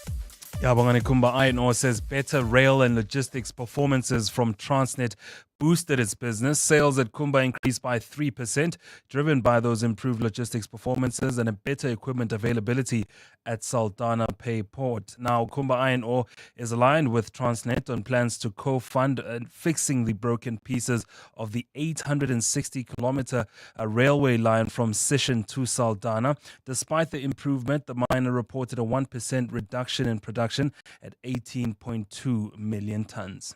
Visa investing in South African payments infrastructure. Yeah, Visa has opened its first data center in Africa as part of a 1 billion rand investment over the next 3 years. According to Business Day, the payments giant says the move represents a significant expansion of its global processing network, VisaNet, which powers more than 100 billion transactions annually across 200 countries and territories. The markets? Markets were weaker yesterday, the mining sector being the dampener on the 100,000 point party. Mining shares down 1.5% yesterday. Industrials were stronger. Banking stocks were in positive territory. That saw the all share at 99,971 points. Rand at this hour at 17 Rand 65 against the dollar, still slightly weaker. 20 Rand 72 against the euro and at 23 Rand 80 cents against the British pound. Price of gold down this morning, $3,359 an ounce. Platinum is down by 2% at $1,398. Brent crude, $69.33 a barrel. More business after 8. Time now for your latest Eyewitness News. 7:30 is your time check. I want you to respond, of course, to the issue.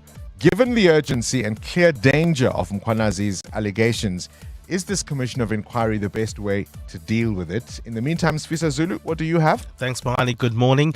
The auctioneers in charge of disposing of the infamous Gupta compound say they will return to the business rescue practitioners for instructions after 2 of the 3 properties were not sold. The compound went on auction yesterday as the state looks to recover millions from the controversial brothers who have since fled the country. Out of the 3 properties, only the more modest house, which is used as a staff headquarters or quarters, was sold for 3.3 million rand. The 2 luxurious houses, one with 17 ensuite suite bedrooms and another with an indoor pool, were not auctioned. Head of the disposal at Park Village Auctions, Graham van der Kerk, says they anticipated to struggle in selling the larger properties. So we have a plan B, and we now will go back to the business rescue practitioner and we will take our instruction from them. But in all likelihood, we will put together a plan to sell them either by offer or a consultation process through a couple of parties that have showed some interest. A legal expert says parents of South African children who are stranded in Europe can take legal action against their football club. The junior soccer players all came back home this week after being stuck in Portugal.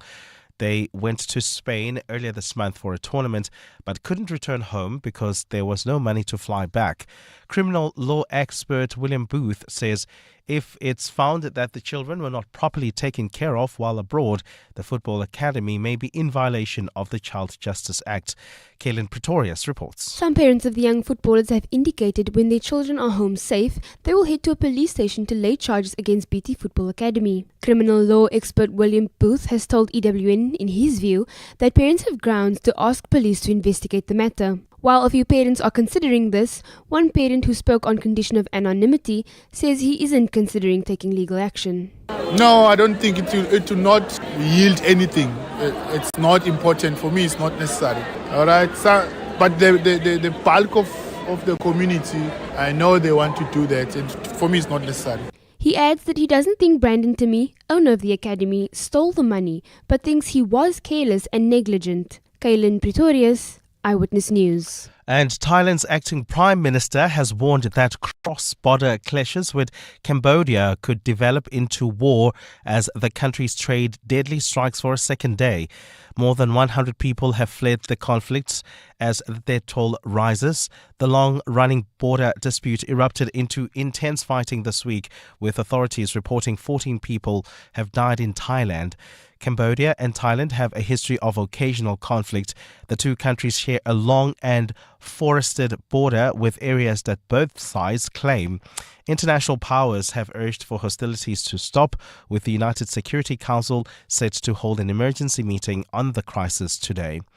A partly cloudy Friday in store for Gauteng, with showers expected today. The temperatures are at lows of 4 and 7 degrees, peaking at highs between 21 and 22.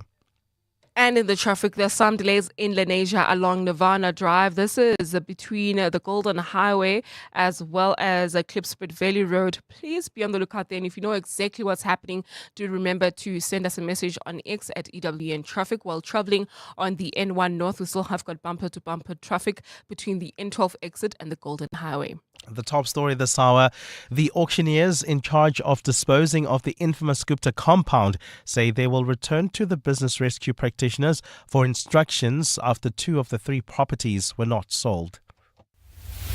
Clement Maniatella. Weekday mornings, 9 to 12. 9 to 12. This congressman from Texas, Ronnie Jackson, who is he? What do we know about him in as far as his interests in South Africa are concerned? Jackson has been a staunch supporter of both Trump and indeed Israel. In 23-24, the biggest donor to Ronnie Jackson was the American Israel Public Affairs Committee with nearly $30,000. That's a very powerful lobby group. And in January this year, just after Trump took office, Jackson was named as the co-chair of the Congressional Israel Allies Caucus. I think it's therefore not a great surprise that he is targeting South Africa over perceived opposition to Israel. David Smith, Washington, D.C. Bureau Chief for The Guardian. Clements Maniatella. 9 to 12 on 702. This year, the Private Security Industry Regulatory Authority, also known as PSIRA, is proud to be partnered with 702 Walk the Talk. Look out for the PSIRA activation at the finish point if you want to chat about how they contribute to safer communities. PSIRA is also actively vetting all contracted private security companies involved in the walk, so you get to the finish line safely and confidently. PSIRA, your partner in security and safety at 702 Walk the Talk. Safer homes, safer communities, safer businesses. Mzansi, be in it to win it. The Powerball jackpot guaranteed at 92 million rand is up for grabs this Friday. This is your chance at a life-changing 92 million rand jackpot. Don't delay. Play Powerball today and you could win big. Buy your tickets now in store on nationallottery.co.za, the mobile app, cell phone banking, or simply dial *120*7529# for USSD. Panda, Pusha, play. Players must be 18 years old to play responsibly. eTuba is a proud operator of the National Lottery. Dreaming of your next getaway? Whether it's a sun-soaked beach escape, adventure-packed tour, or luxury cruise, Flight Center is your go-to for travel. From flights and hotels to tours and cruises, we've got it all. Plus travel insurance for peace of mind. If you want the best deals, you can save more by taking advantage of our Bundle Plus Save offer. Plan your trip today at your nearest Flight Center store or visit flightcenter.co.za. Flight Center, your center for travel. 702. WhatsApp Bongani on 072 702 1702. Good morning, Bongani. Sam from Randburg here. Just speaking about the single parent thing and who you're going to allow around your children. So I'm engaged to the most wonderful person, and he has 2 little boys from his first marriage, and I absolutely adore those 2 little boys like they're my own. I can't even imagine what I would do if any harm would come to them. So that story absolutely shatters me. And also, especially because I'm a teacher as well, I just hope that wherever that little girl is now, she's safe and she's no longer in harm's reach. Yeah, I mean, look, she's dead. She's dead. Her suffering, at least, would have ended. But as I said, I mean, as a single dad, you couldn't choose better than a preschool teacher as your next partner to introduce to your children. You couldn't. That, I mean, outside of being, I don't know, Mother Teresa, that's the next best thing. And it was a preschool teacher who did this. Morning breakfast team. Love the interview. Love the positive economic investment story. Keep up with a positive perspective. Have a great Friday. 702. What's the You question? have a great Friday too. Thank you. What's the question is brought to you by Outsurance, and it's your chance to win up to 3,000 Rand in cash. First, 1,000 Rand for the answer, and then a little later, 2,000 Rand if you can give us the question.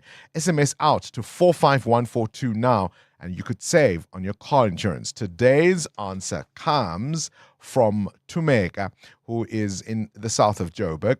Tumeka, what's today's answer? Today's answer, Bongani, is 71. I didn't hear you there. I think the line was breaking. Say it again. What's today's answer? Today's answer is 71. 71 is today's answer, says Tumeka. What's the question? Call us if you know on 011 883 0702. Tumeka, 1,000 Rand is coming your way, all thanks to Outsurance and 702. EWN Sport. This EWN Sport is brought to you by R&B Corporate Banking. Ready, set, cash flow. Cindy? Yeah, Banyana playing Ghana tonight for third place at WAFCON. But it's going to be an emotional one. Yeah, because they beat them earlier, right, in the competition. Yes, they did. Do you play with the same gusto, knowing the deal is kind of done? So this is exactly because it was Jermaine Sepasenwe that did the presser yesterday, because she is bowing out.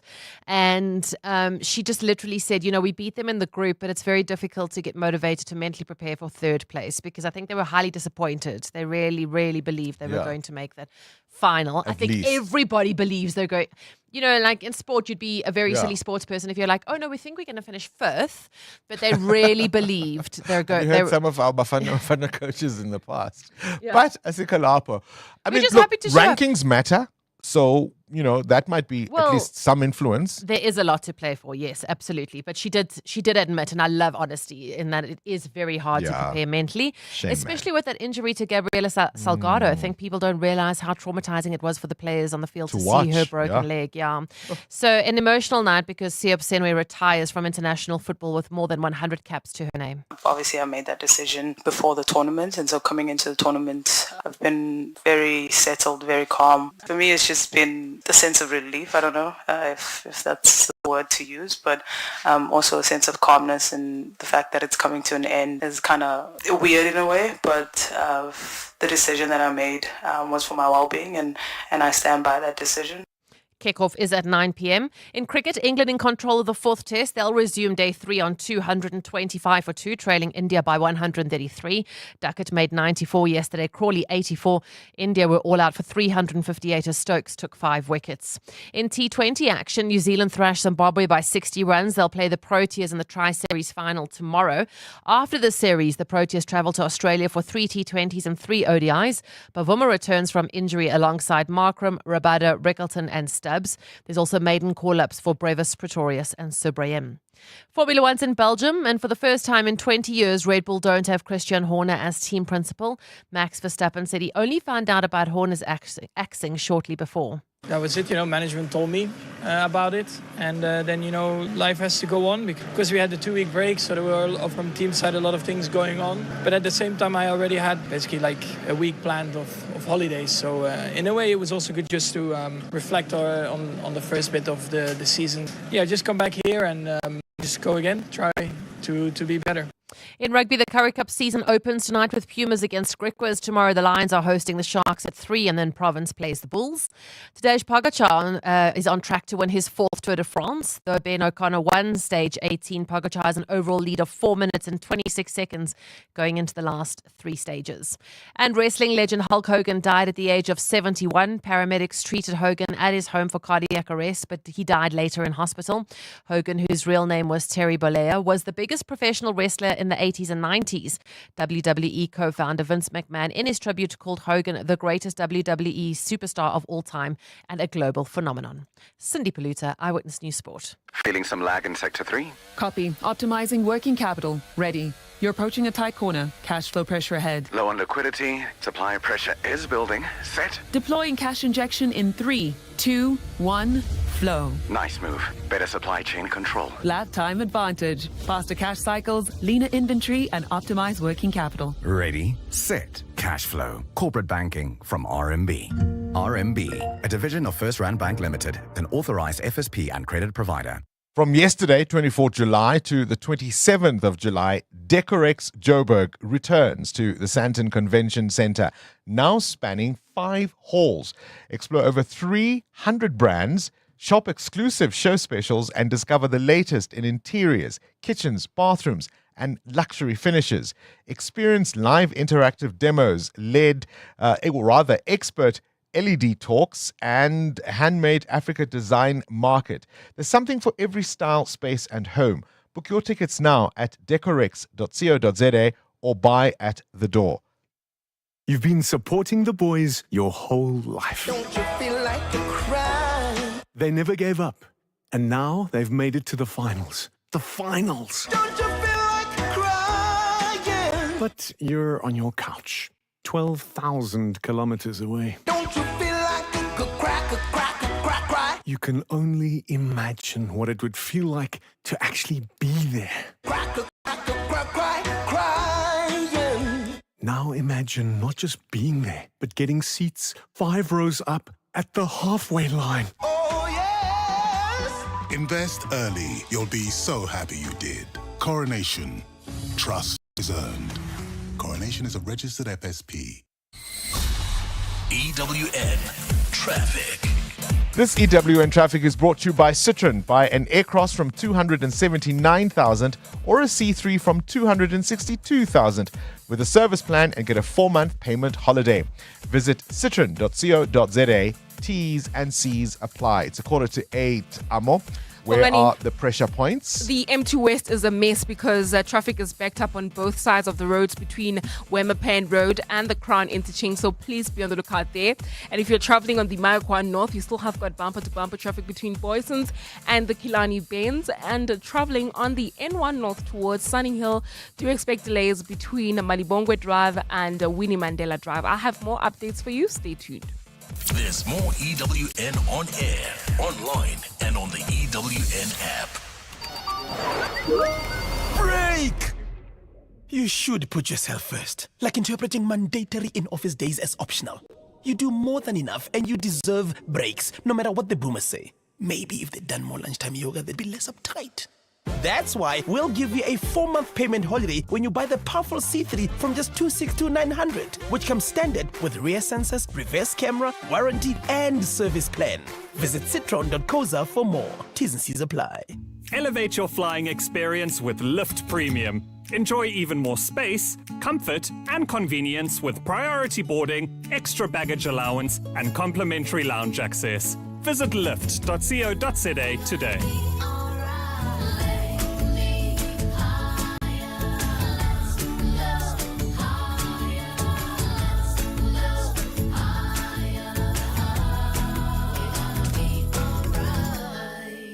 I'm Dealer here with more than just a sports ad. Power up your sports betting with 10bet's top odds on countless markets, plus up to 3,000 rands welcome bonus. It's more than a game, it's a 10bet experience. Join now at 10bet.co.za. 10bet is a licensed betting operator and supports responsible gambling. No person under the age of 18 shall be permitted to bet. Betting can be addictive. Winners know when to stop. South African Responsible Gambling Foundation toll-free counseling line is 0800 006 008 or WhatsApp help to 076 675 0710.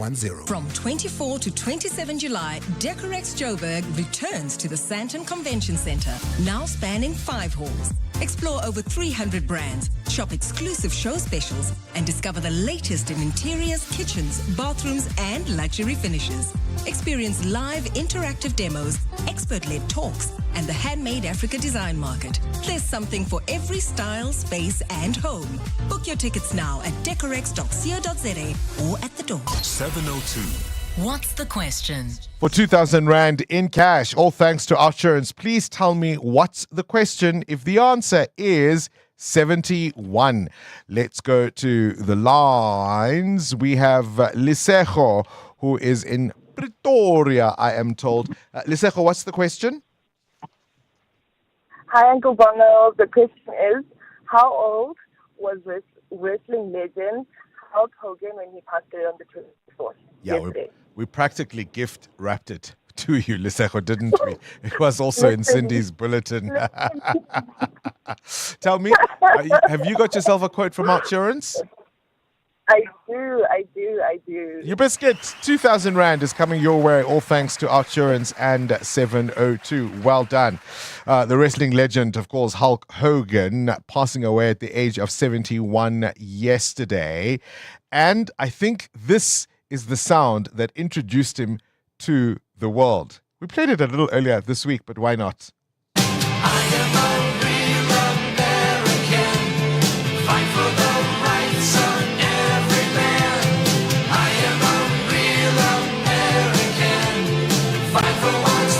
You know what I thought you were going to play Eye of the Tiger, and you're absolutely right, KG.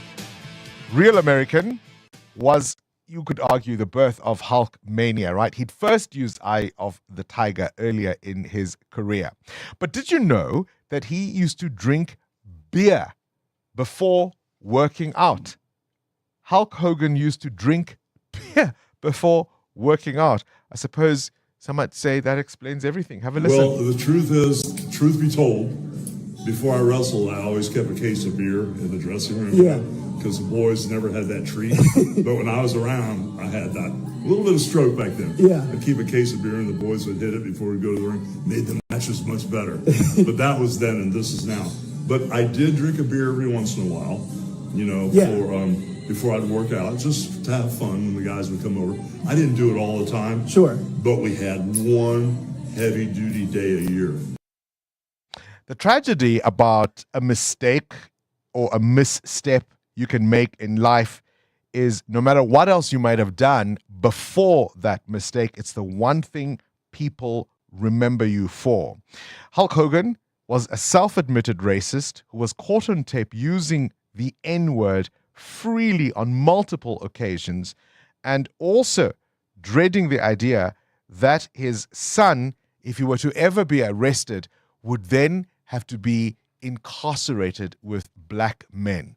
That was the perspective of this guy, and I say good riddance.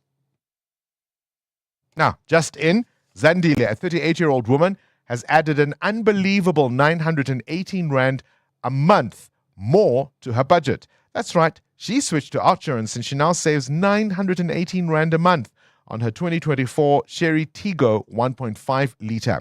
Get a quote today and see how much Outsurance could save you on your car insurance. Call 08600 60,000 or visit outsurance.co.za. You always get something out. Outsurance is a licensed insurer and FSP. T's, C's, and information online.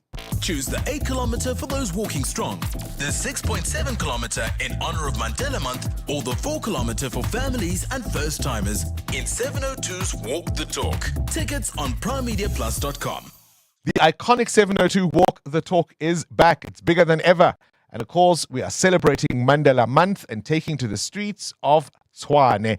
We'll be walking past some of the most iconic landmarks on Sunday, the 27th of July, from Freedom Park Heritage Site to the Union Buildings.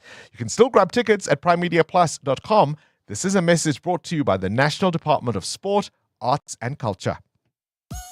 Calling all golf pros. Hollywood Bets invites you to step onto the green. Tee up, take a swing, and enjoy glorious golf action from electrifying competitions and thrilling live tournaments. Get ready to conquer the fairway and chase epic fortunes. Ready to master the odds and experience your crowning moment? Bet now on all the excitement and prepare to make your hole-in-one shot to sensational success. T's and C's apply. Hollywood Sportsbook is a licensed betting operator. No persons under the age of 18 years are permitted to gamble. Winners know when to stop. South African Responsible Gambling Foundation toll-free counseling line 0800 006 008. 702 702. What's gone viral? with Kabazela. Catch up now with the world of viral content. Kabazela. Both. Are you there, Kabazela? Good morning to you, Bailey. Sorry, I was talking to KG. Start the clock. Let's get a little faster. I know it's Friday. Let's move along a little faster. It's been a week. Yes, indeed. Shame doing all these jobs, getting all this money. Kabazela, Wish. let's talk about, we're talking wrestling. Let's talk about Gogo, who loves John Cena. Yo, this Gogo, she loves John Cena, and obviously, you know, she watches WWF or reruns, and her granddaughter filmed it and put it on TikTok, and it's gone viral, of course, because I mean, she must be probably in her late 70s, early 80s, maybe, but she's a big fan of John Cena. So let's take a listen to a clip of her watching the TV and admiring and loving John Cena. Oh, ngiyayithanda ke mina ke wrestling. Mdebe Johnson. Mdebe Johnson. Yes. Yes. Hey. Muram.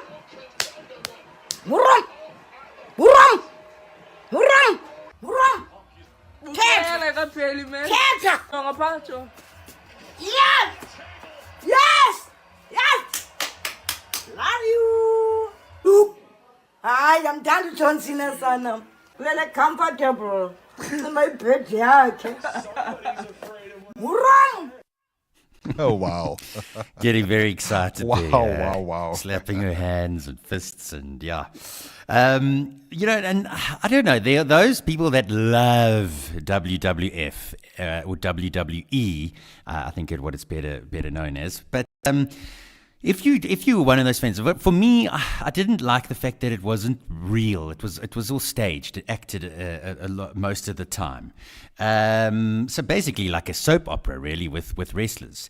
But there are a couple of guys that I really liked. I mean, the one that I really liked was the Undertaker. I loved the drama and the theme and the music when he came out, and then when he got. You thought he was out, and then he would like come up and sit on his bum, and he's alive again. So that was my kind of memory with WWE. Well, who was your favorite, and did you like the acting and all the drama that was fake? I don't know. For me, I'm sort of torn between liking it and not liking it. Do you know the actor Miriam Margolyes? She says there's a point at which you shouldn't still be reading Harry Potter books, right? That's how I feel about wrestling. There's a point at which you should, come on. At some point, this is not something you can say is entertainment. At some point, as an adult, right? When I was 5 to 10, maybe pushing it at 12, when I thought it was real, absolutely. At my ripe old age, you shouldn't be watching wrestling. That's how I feel. But tell me if you think I am wrong. Very quickly, Kabazela, why do you stare at the bull? Yes, so this is a clip from a woman that I really think has got some great advice generally. Her name is Sadia Khan, relationship expert and psychologist. She says if you take a woman out, don't stare at the bill at the end of the night. Take a listen. But, I mean, I stare at the bill. I don't know who needs to hear this, but if you're a man and you take a woman to a restaurant or anything like that, and it's an expensive restaurant, whatever it is, or even if it's not an expensive restaurant, but you're basically going to cover the bill, why do you start looking at the bill? What are you looking for? Are you revising for an exam? Just pay it and go home. But those men that stop and stare at it, I work with so many men that keep doing that. Women are going to hate you. Stop doing that. Either pay it or leave, but don't stare at it. It's not going to change. Yeah, I'm not her biggest fan. I initially followed her because I agreed with you, and the more I listened to her, the more toxic I thought she was. And I think she frames the world in ideas that I think we've moved on from, but each to his own. She's asking here, if you've taken a woman out for dinner and the bill comes, why are you staring at it? Because you're finally reckoning with what it's going to cost. That's human. Of course, but you're also looking to see if what you ordered is on the bill. Sometimes there are things that are added. I mean, if I think back, the only time that I don't really look at the bills if I've had way too many brandies and Coke, and then I'm like, bring the machine, let's pay. But then you might go home and look at the bill and think, well, geez, this was added, I didn't have this was that. So it can happen. But let's ask the ladies, Bongos, if you're out with the man and he's staring at the bill, do you even think, do you even notice that? I think it's just because she thinks that implies the woman must now reach out for her purse, and she thinks maybe that's what might be going on. I don't know. Do you stare at the bill? Does that offend you? Let's talk. EWN Traffic. This EWN Traffic is brought to you by Outsurance in partnership with 702. Amo?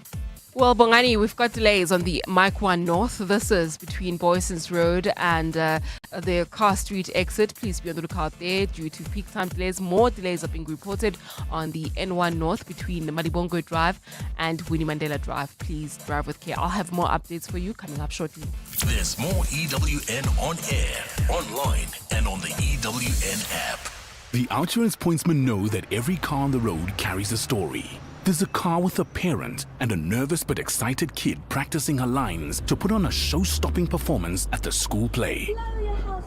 The Outsurance pointsmen know it's not just a car in traffic, it's a future superstar on the move.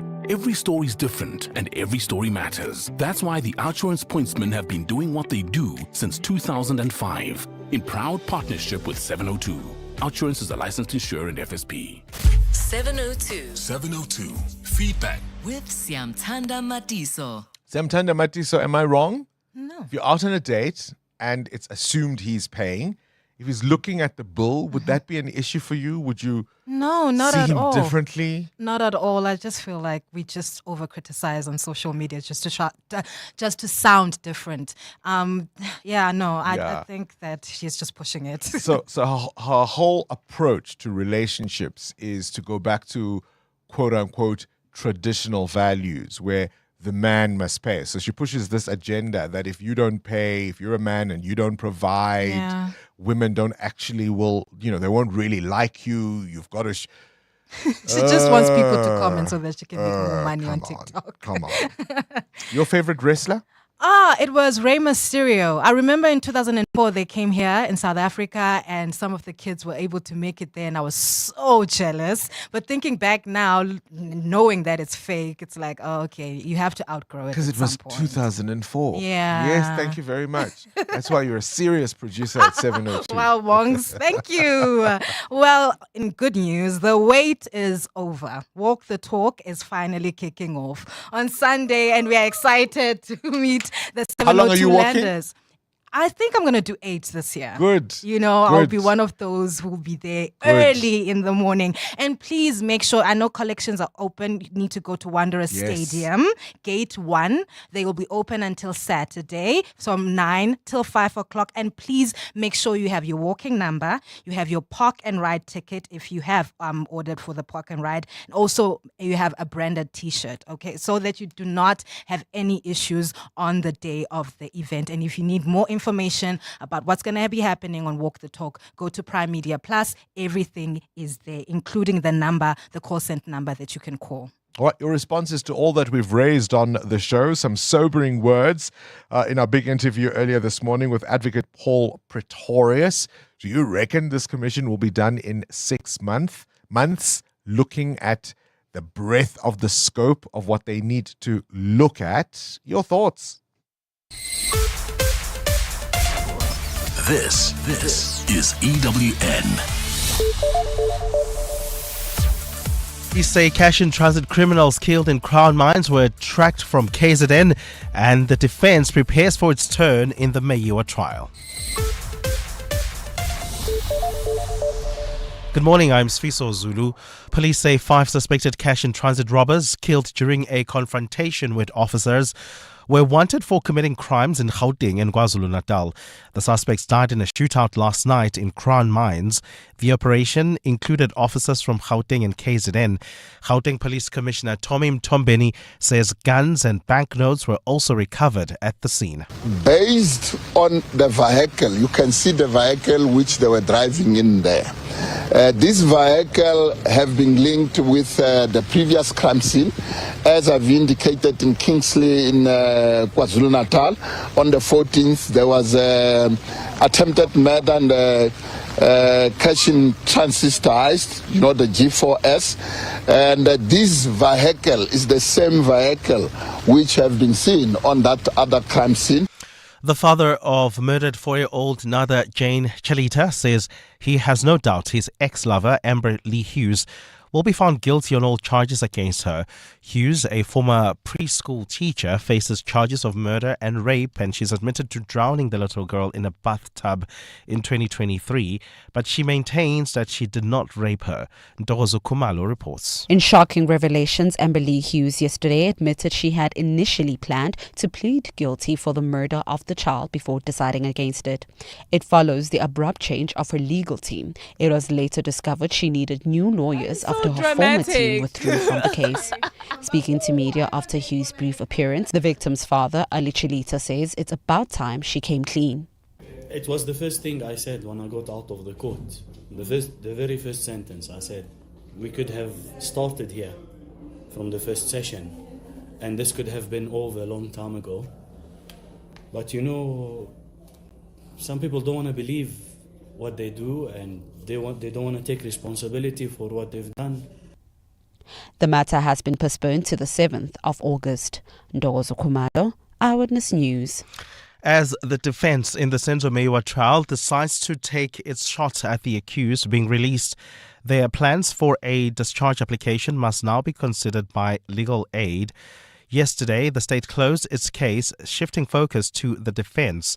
They told the court that they plan on bringing a Section 174 discharge application for all 5 accused. The men are accused of the Bafana Bafana captain's 2014 murder in what was believed, or the state believed, was a hit. Khomotso Modise reports. The decision by the defense to bring a discharge application in terms of Section 174 of the Criminal Procedure Act means they believe there is no real evidence against the accused in order for a conviction to be secured. The defense will have to make arguments on this application and the state will oppose. But because the accused's case is funded by legal aid, the defense will first have to consult with the body, and their intention to bring the application must be discussed by a committee. The same committee will decide whether to fund the discharge application, informing the next steps by the defense. The court has adjourned the matter for 2 weeks in order for legal aid to make a decision. Khomotso Modise, Eyewitness News. And at least 12 people have been killed and more than 100 wounded in a series of explosions at a weapons depot in Syria. The Syrian Observatory says that the warehouse in northern Idlib belonged to the Turkestan Islamic Party. The tip is a jihadist group active in the region, made up of fighters who joined the Syrian civil war to fight against former President Bashar al-Assad. Authorities are yet to confirm the cause of the explosion. Gold is trading at $3,361.58 an ounce. The rand is at 17.64 to the dollar, 23.81 to the pound, 20.72 to the euro. Brent crude oil is at $69.42 a barrel. And in the traffic, we've got delays in Sandton along Grayston Drive. This is due to faulty traffic lights right at the M1 and Grayston Drive. Please be on the lookout there. While traveling in Sharon Lee, we've got an accident on the N1 North. It happened just near Malibongwe off-ramp. It's causing delays coming out of Bearsnodia Drive. In your sport, after 15 years of service and more than 100 caps, Banyana bid farewell to Jermaine Siopaswene. They're taking on Ghana for third place at AFCON at 9 o'clock tonight. England resumes day 3 on 225 for 2 in reply to India's 358. Currie Cup season opens this weekend. Tomorrow the Lions host the Sharks at Ellis Park. And tributes pour in for wrestling icon Hulk Hogan, who died at the age of 71. A partly cloudy Friday in store for Gauteng with isolated showers expected today. The temperatures will peak at highs between 21 and 22 degrees. The top story in EWN this hour. Police say 5 suspected cash and transit robbers killed during a confrontation with officers were wanted for committing crimes in Gauteng and KwaZulu-Natal. EWN, in touch, in tune, and independent. For the latest, visit ewn.co.za or download the EWN app. This July, you won't just take a step, you'll take a stand. The 702 Walk the Talk is hosted by Freedom Park in the city of Tshwane. Get your tickets today on primemediaplus.com. This is Breakfast with Bongani Bingwa on 702. Let's walk the talk.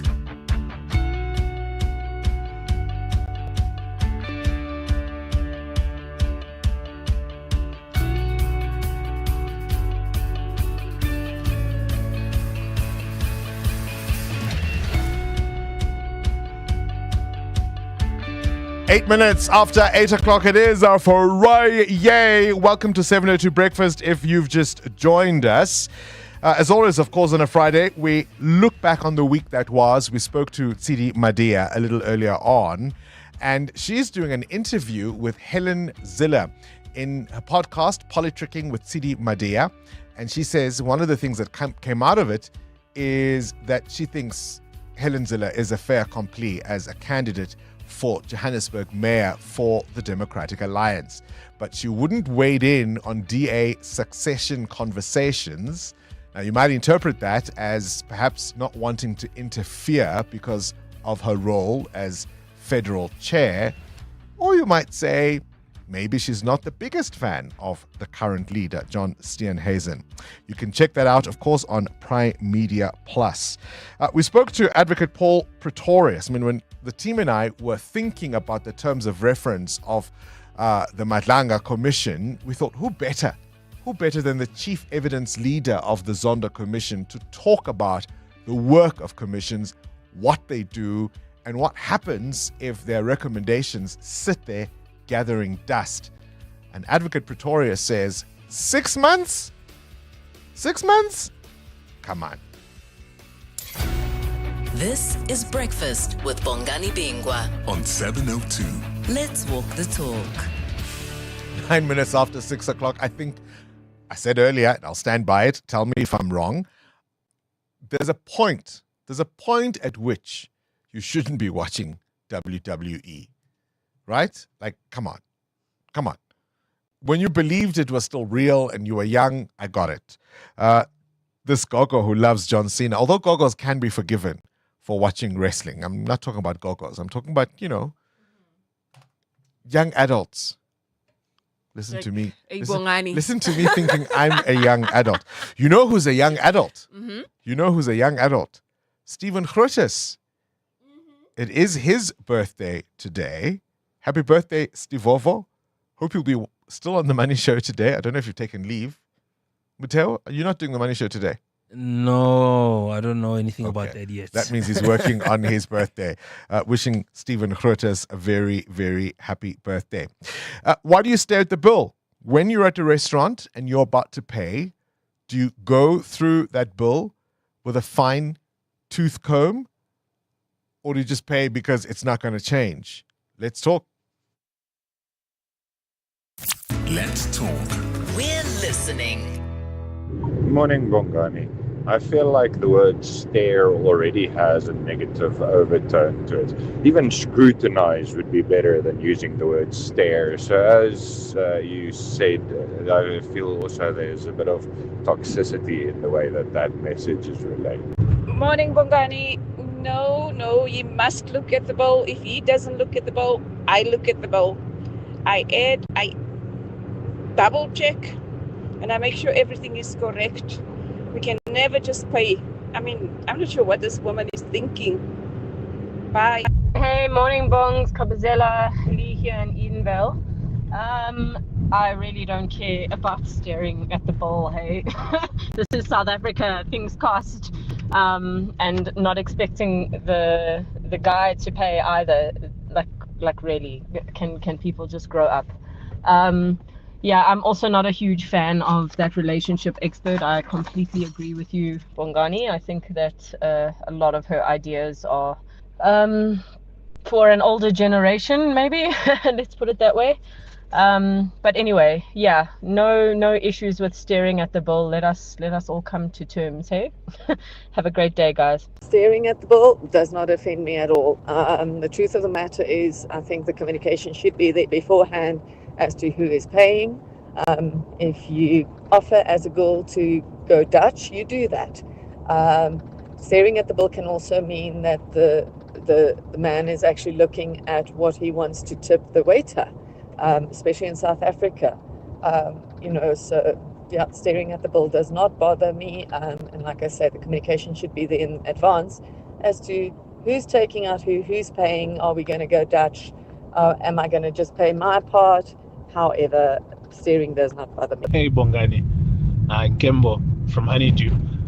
It's best to already agree who is going to pay. So, if I'm taking my wife out, I'd say, don't worry, it's on me. I don't get there and then start looking at the bill. I already have a sense of how much the budget is, and I'll just say, this is how much we're looking at, and then it's pretty much settled. Yeah, no, you're raising a very different issue there, because my question is always, I can't imagine going to a restaurant not knowing who's going to pay for what I had, at the very least. It's too big a risk. Right? Like, how do you go to a restaurant unprepared? That's one thing if the other person offers to settle the bill. That's fantastic, right? But even if there isn't a discussion, because I almost don't think you need one. I mean, unless you've been in an established relationship and you guys can now talk about money and we know what time of the month it is, for whom and who's in a better position, etc. That's fine. Within an existing relationship, I think it's perfectly fine to have that conversation. But if it's, say, the first time or the second time, why would I go to a restaurant unprepared to pay for, at the very least, my part?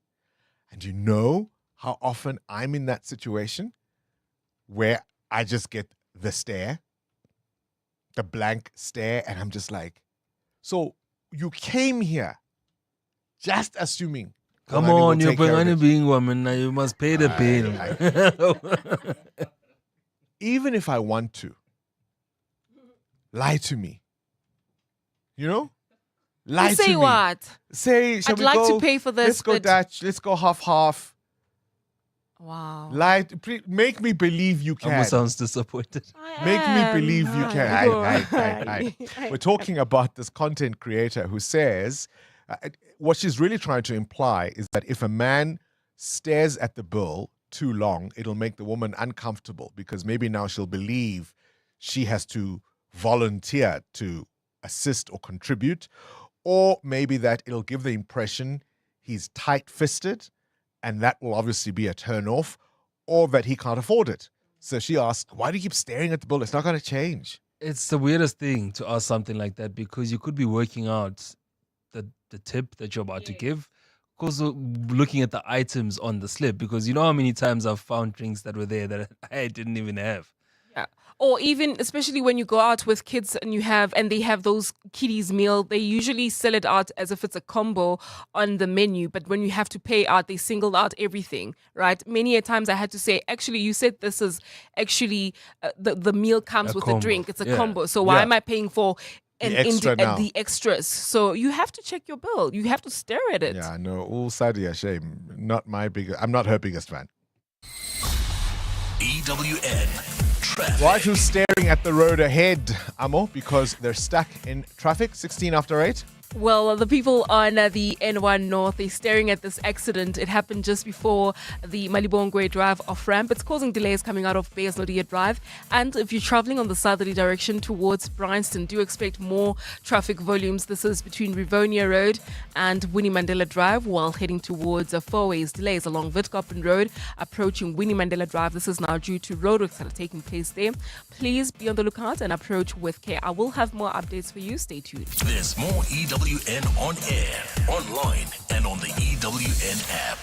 Busy mornings, non-stop days? Future Life Smart Food and Smart Food Zero is made to fuel real life. It's high in protein, rich in dietary fiber, and low GI, giving you sustained energy to keep going. Packed with 19 vitamins and minerals, it's the smart choice for active people and growing families alike. Enjoy it as a meal or shake. Just mix with water or milk. With 5 delicious flavors, including our new peanut butter, Smart Food is as convenient as it is nutritious. Future Life, smart nutrition for life. Year in, year out, we're fixing tires faster than a Formula One pit crew. My team is on top of things like tire whisperers. If an unforeseen accident were to happen in my workshop, at least I've got My Way business insurance to keep the wheels turning. Visit myway.co.za or dial 0860 64 64 64 and get a quote today. My Way is a licensed non-life insurer and FSP. T's, C's and standard rates apply. My Way. Live your way. Whenever you hear deep in the heart and art of jazz, think Sia Makuzeni with the big band, Jasmine Horn, Alun Wad, The Baylor Project, Jose James sings Badu, Umusangare, Esperanza Spalding, Michelle Ndujiochelo, Elaine, Tezo, Munei, Mondli Ngobo, and many other spectacular icons. Think Standard Bank Joy of Jazz Festival. 4 stages at the Santon Convention Center, 26th, 27th, and 28th September. And take me there. Book via Ticketmaster. Some walks are just for exercise, others for leisure. But this walk is for something greater. It's team building. This July, you won't just take a step, you'll take a stand. You'll walk through history. You'll walk with it. On Sunday, 27 July, the 702 Walk the Talk, hosted by Freedom Park in the city of Tshwane, returns. It's a route that winds through the heart and soul of our capital city. From the sacred grounds of Freedom Park to the powerful steps of the Union buildings. Choose the 8 kilometer for those walking strong, the 6.7 kilometer in honor of Mandela Month, or the 4 kilometer for families and first-timers. Entries are 360 Rand for adults, 200 Rand for children under 12. Enter now on primemediaplus.com. 702 Walk the Talk, hosted by Freedom Park in the city of Tshwane, is where footsteps become footprints.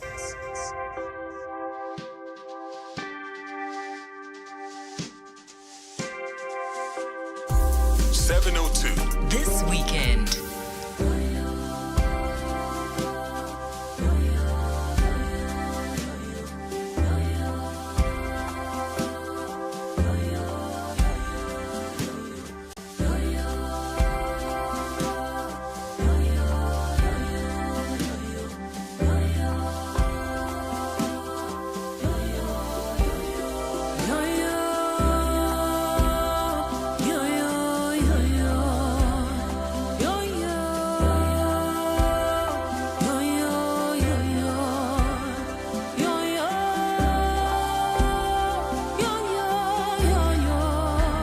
Indlela, isn't that just the most appropriate song to play? Because, of course, this Sunday, the 27th of July, 702 Walk the Talk, we are going to be on Indlela. We're going to be on the road. We're going to be walking.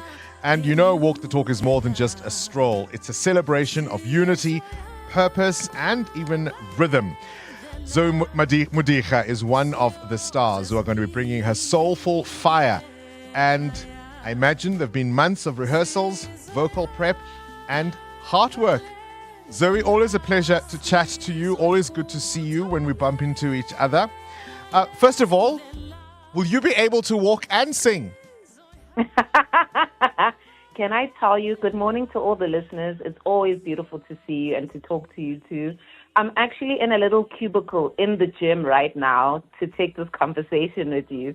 So to say I'm ready to sing and walk is an understatement. I'm so excited to be celebrating, just that communal unity, that spirit of health that we'll be sharing in. And I'm excited to be doing a lot of the walking and singing and celebrating the day, really. I think it's going to be a beautiful one, and I'm happy to be a part of it. Is that the secret to how gorgeous you've been looking every time I see you going to the gym and training? Oh, my. I thank you. But the great part is that we'll all be looking really gorgeous, I believe, on Sunday. So I'm happy to be following the theme well. Look, we're going to have a lot of revelers, a lot of families. People are going to have walked either 8 kilometers or 6.7 kilometers, 4 kilometers. In a sense, you are our reward at the end of the line, at the finish line, as it were. What can we look forward to? Oh, my goodness. Well, we can look forward to what music knows to do, which is to heal us. We'll have laughs. We can have dancing. We can have crying if you need some crying because of the recovery from the walk. But a Zoe Mudicha experience is always there to just take us in and usher us into the moment. So I look forward to celebrating the finish line with everyone and us having a good time, Are you a good practicer of, can you say that word? Is that a word? Practicer. Do you practice mindfulness? How much does being present in the moment, as you've just referred to, a big part of how you show up on stage? Oh, I think it's absolutely crucial. I believe that I'm in the service of people when I'm on the stage. I'm in the service of all the people that will be coming to the walk. So it's important that in the chaos of everything, I'm able to take a beat, I'm able to take that moment of mindfulness before serving everyone with the music. So I think it's an important part, and I think it allows me to just always have a good framework of why it is that I do what it is that I do. So it's very crucial for me. Zoe, we're living through tumultuous times in the world, and we've seen enough chaos in our own country. What role do you think is there, if any, for artists to play in terms of perhaps soothing us, in terms of helping us imagine a better and happier world, or indeed of helping us to look inside ourselves and looking at the change we want to become, we need to become? It can be such a confusing concept to want to bring joy to people because the world is definitely burning. There's just so much happening all the time. But I think I've come to see that as musicians, we are social scientists. We are there to reflect the times. We are there to share a radical joy that is needed to come against times like this. But I think in addition to that, I make music that's there to celebrate the human experience, but also to question it. So we should actually look into all the social ills that we are experiencing and engage that, but also make space for that radical joy to get through all of it. I love it. Radical joy. She will prick your soul. She will make you think about your future, but she'll also give you radical joy. Zoe Mudiha, award-winning musician, part of the fantastic celebrations at this year's 702 Walk the Talk. 702, The World View. With Adam Gilchrist. Adam Gilchrist, a very good morning to you. When I first heard this outcome, I suppose, a UN court saying it's now okay for countries to sue each other over climate change and even for historical issues, I thought it's nice on paper, but will it actually work? Exactly. Is it a bit talking the talk rather than walking it? You get the feeling that it's good in principle, but in theory, therefore, it's a landmark decision because it hasn't been made before. And you're right, the historical emissions aspect is also important. So as it stands, from this ruling, the likes of Vanuatu, Tonga, the Maldives could absolutely sue China, Russia, the US and India for current greenhouse gas emissions, or indeed the whole of Europe for past gassy indiscretions. The short answer is yes, they can. The long answer is what would be the point? Because even the judge in this ruling in the International Court of Justice in The Hague said untangling who has done what, who caused which part of climate change would be difficult/impossible. But still, it's a ruling. It's one of those. Indeed it is. Let's talk now, Adam, about curfews in France. 3 cities are stopping children going out at night. Explain. Yeah, they're nervous about the link between violence and drugs, and in particular, young people taking up with drugs gangs. And this is a problem that emanated from Marseille, but has absolutely moved on from Marseille.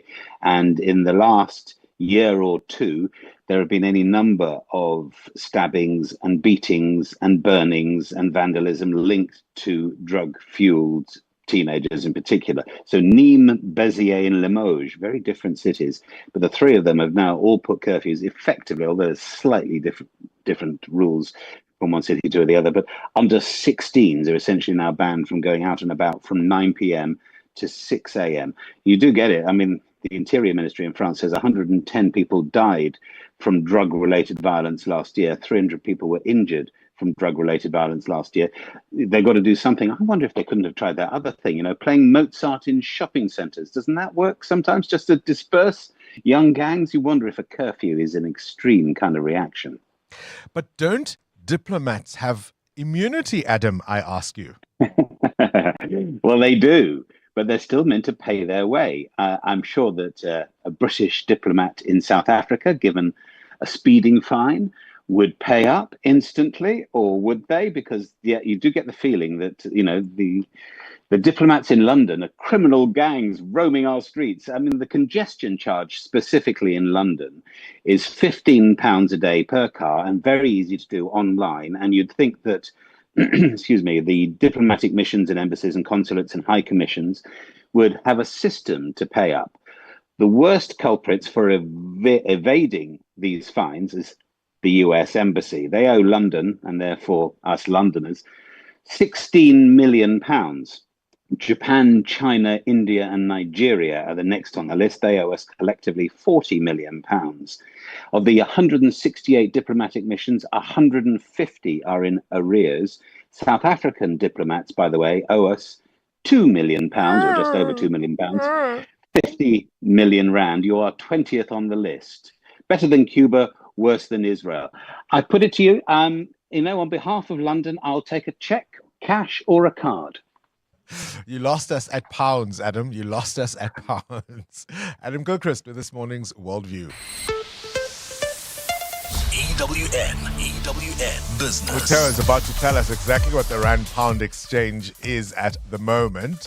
But before that, Mateo, VW reporting weaker earnings.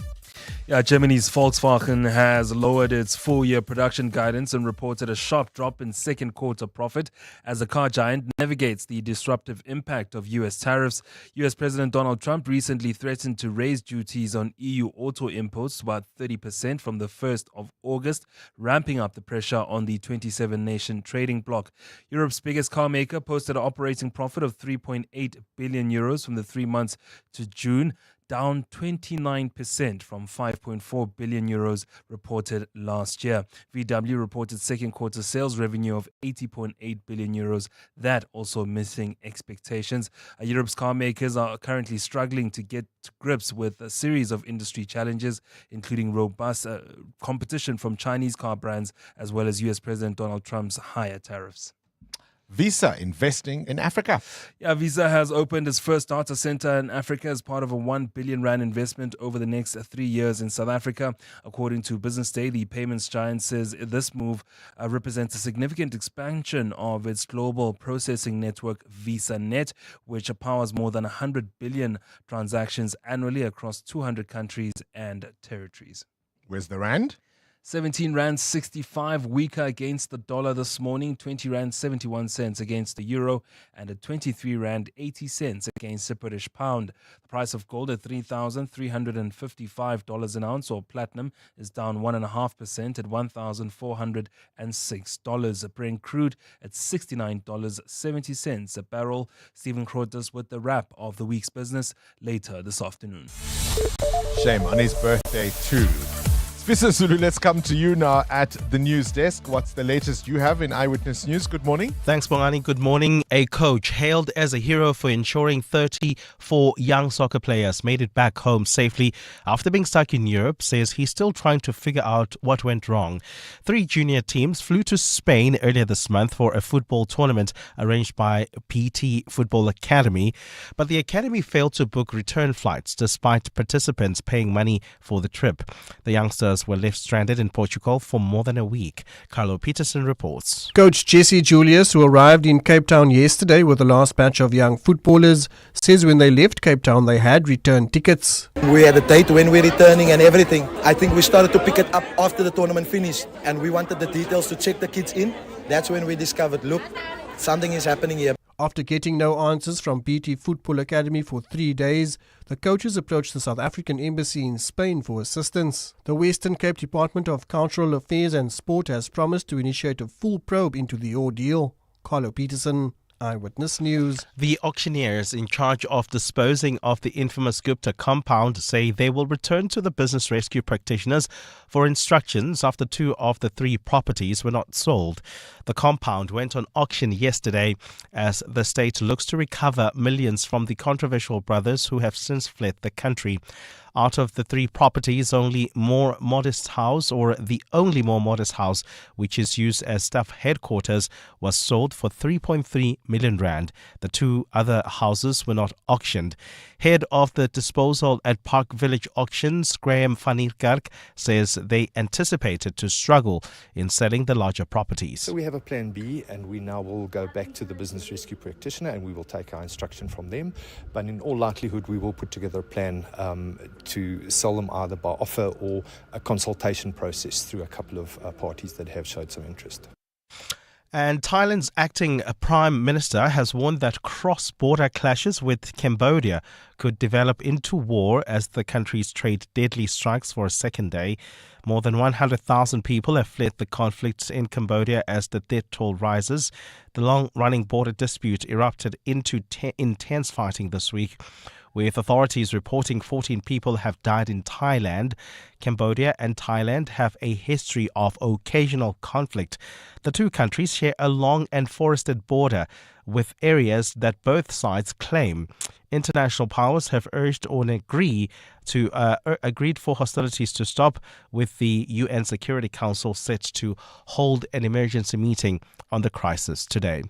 A partly cloudy day in store for Gauteng, with showers expected this Friday.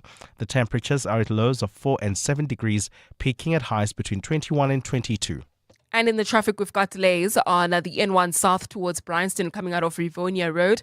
There's also queuing traffic on the N1 North. This is just as you approach Malibongo Drive due to an accident seen in the Randburg area.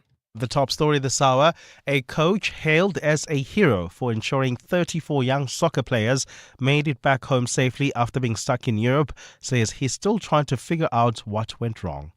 The Midday Report. Weekdays, 12 to 1. Are there any attempts to try and sit down with AfriForum and discuss this to kind of find some kind of middle ground? We don't have the kind of an obligation as the African National Congress as a party, but the president has been consulting widely, and the AfriForum has snapped the president in their behavior. The fact that they will undertake several trips to the US to go and decampaign a party that they say they are part of is basically a call for non-negotiation. The Midday Report with Mandy Wiener. 12 to 1 on 702. 702.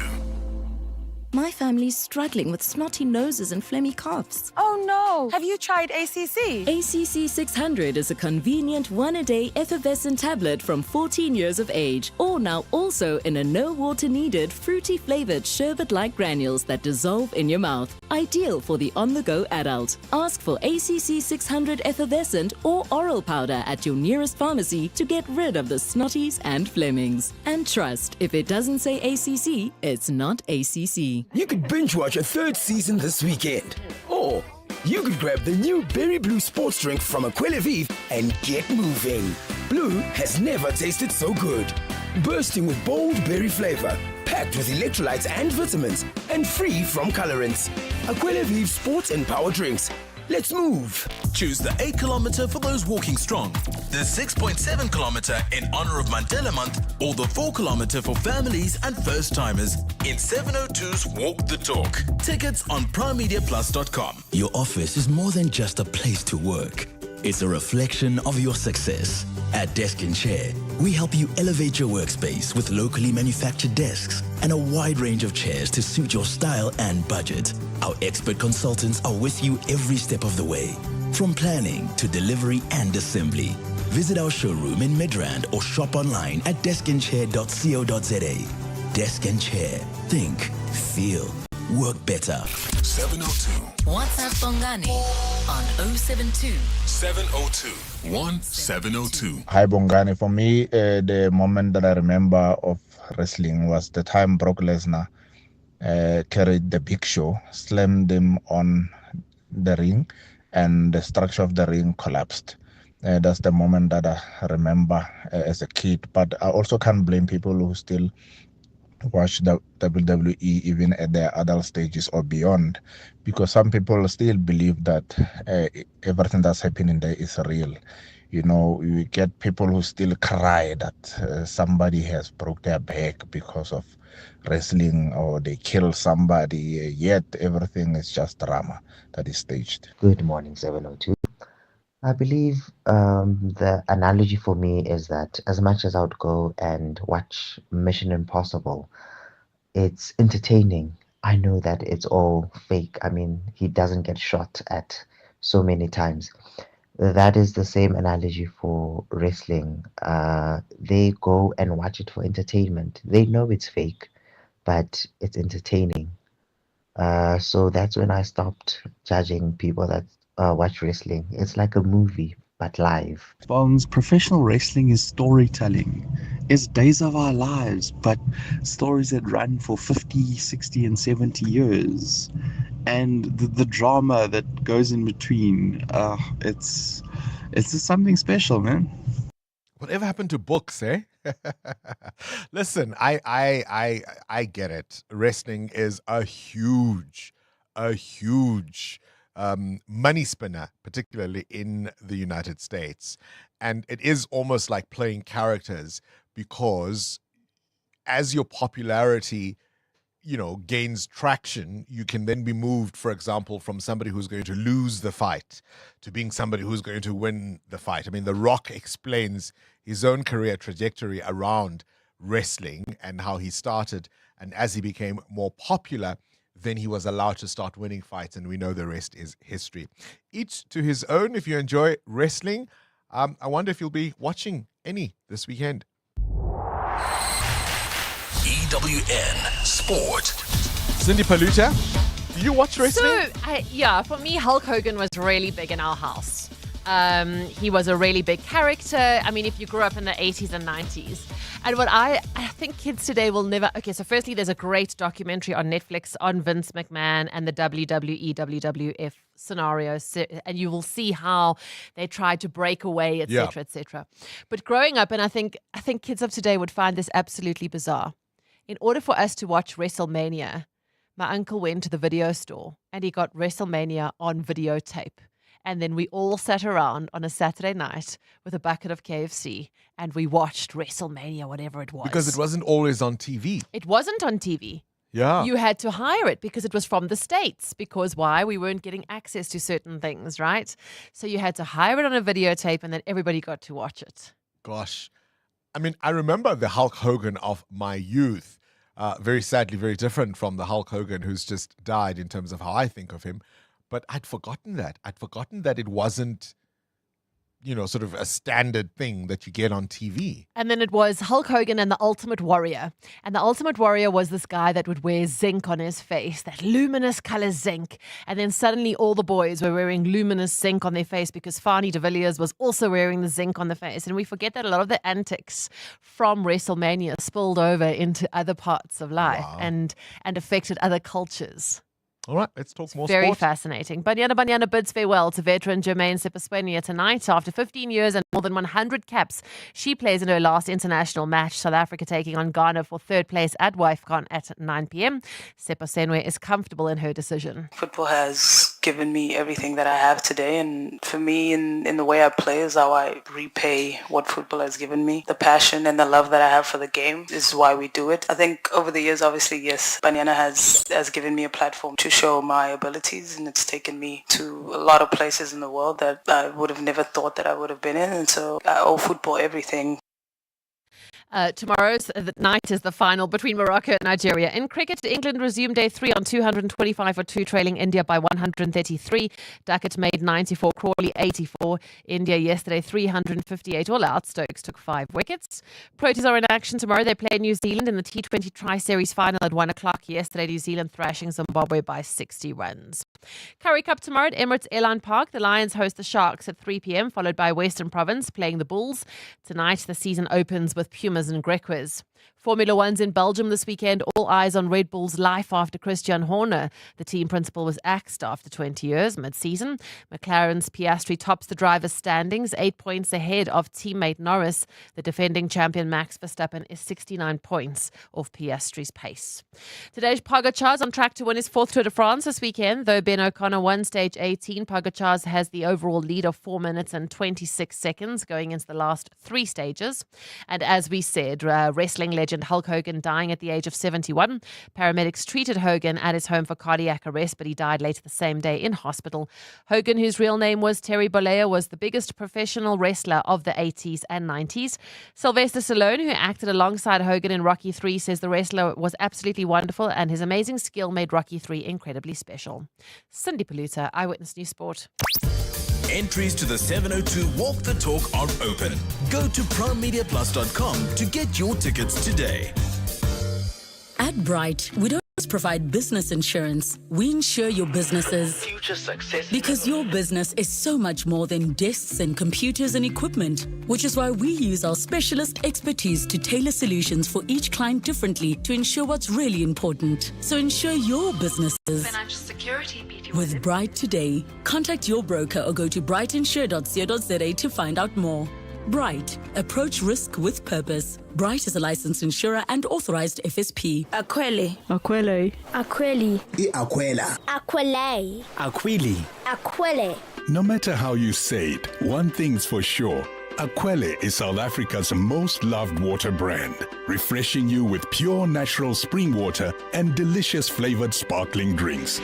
From every sip to every smile, thank you Mzansi for making Aquele a part of your everyday moments. Aquele, spreading joy to South Africa naturally. Are you looking for deals you can't ignore? Get to Dis-Chem for great deals this winter for the whole family. Save a massive 400 Rand on the Gillette Fusion 5 Pro Cartridges 12-pack, now only 999 Rand 99.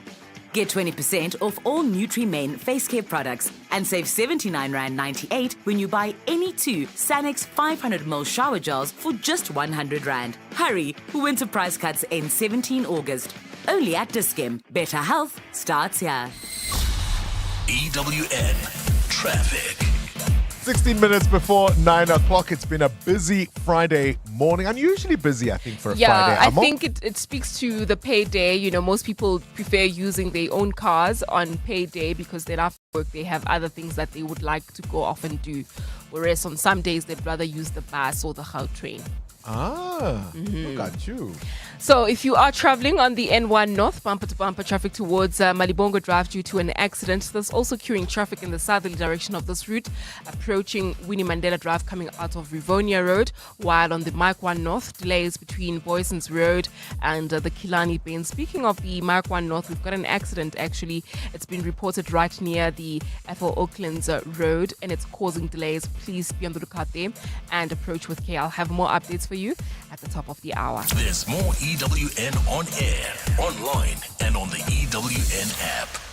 Some walks are just for exercise, others for leisure. But the 702 Walk the Talk is for something far greater. Enter now on primemediaplus.com. Business Outsurance are experts in business insurance for general practitioners, dentists, orthodontists, surgeons, and other medical specialists. Guveni. It's so nice to know the business risk is taken care of by Business Outsurance. The call center is just a dream to deal with. Very seamless, easy experience, and it just feels like the people we're talking to on the other line understand our needs. Switch to Business Outsurance and you could get a massive 20% discount on your business insurance premium. Visit outsurance.co.za. Switch and save today. Licensed insurer in FSP. TCs and information online.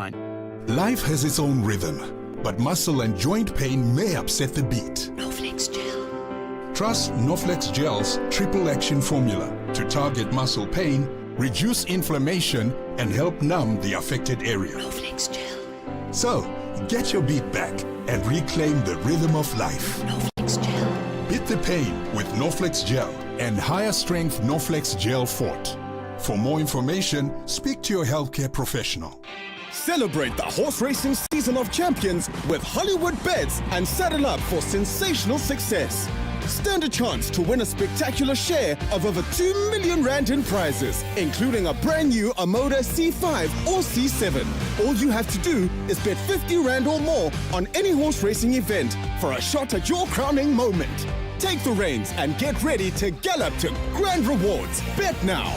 T's and C's apply. Hollywood Sportsbook is a licensed betting operator. Hollywood Bet supports responsible gambling. No persons under the age of 18 years are permitted to gamble. Winners know when to stop. South African Responsible Gambling Foundation toll-free counselling line 0800 006 008 or WhatsApp HELP to 076 675 0710. 702 and Corporates That Care with Hirsch's are talking about Hirsch's involvement in the Claire Ellis Brown Preschool. So the Claire Brown School is just the most beautiful little school. This wonderful teacher came through called Sandra McLaren. She said to me something which I don't know if I should have done, but I did, was come through and visit the school. This school had a beautiful garden, and growing up in a flat, you didn't have a garden. These little kids that live in the area now have somewhere to go and play, which just seems so special. So I thought, how can we get involved with for that. And one of the things I found out was they're looking at their books, their rates were like through the roof, like 6,000 Rand a month in rates, which was just crazy. So after finding people to speak to at the city council and irritating them for months and months, we got the rate reduced to 100 Rand a year and backdated 10 years. Wow. And I thought, geez, we can make a little bit of a difference here, which was awesome. Then we started putting up the school and painting and putting new kitchens and providing food for the kids. And we've been doing that for over 20 years.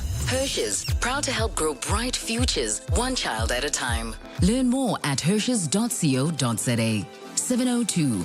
Let's walk the talk. Coming up On the Clement Manyatela Show. on 702. Clement Manyatela in the studio. So I've just had the most awkward or weird moment.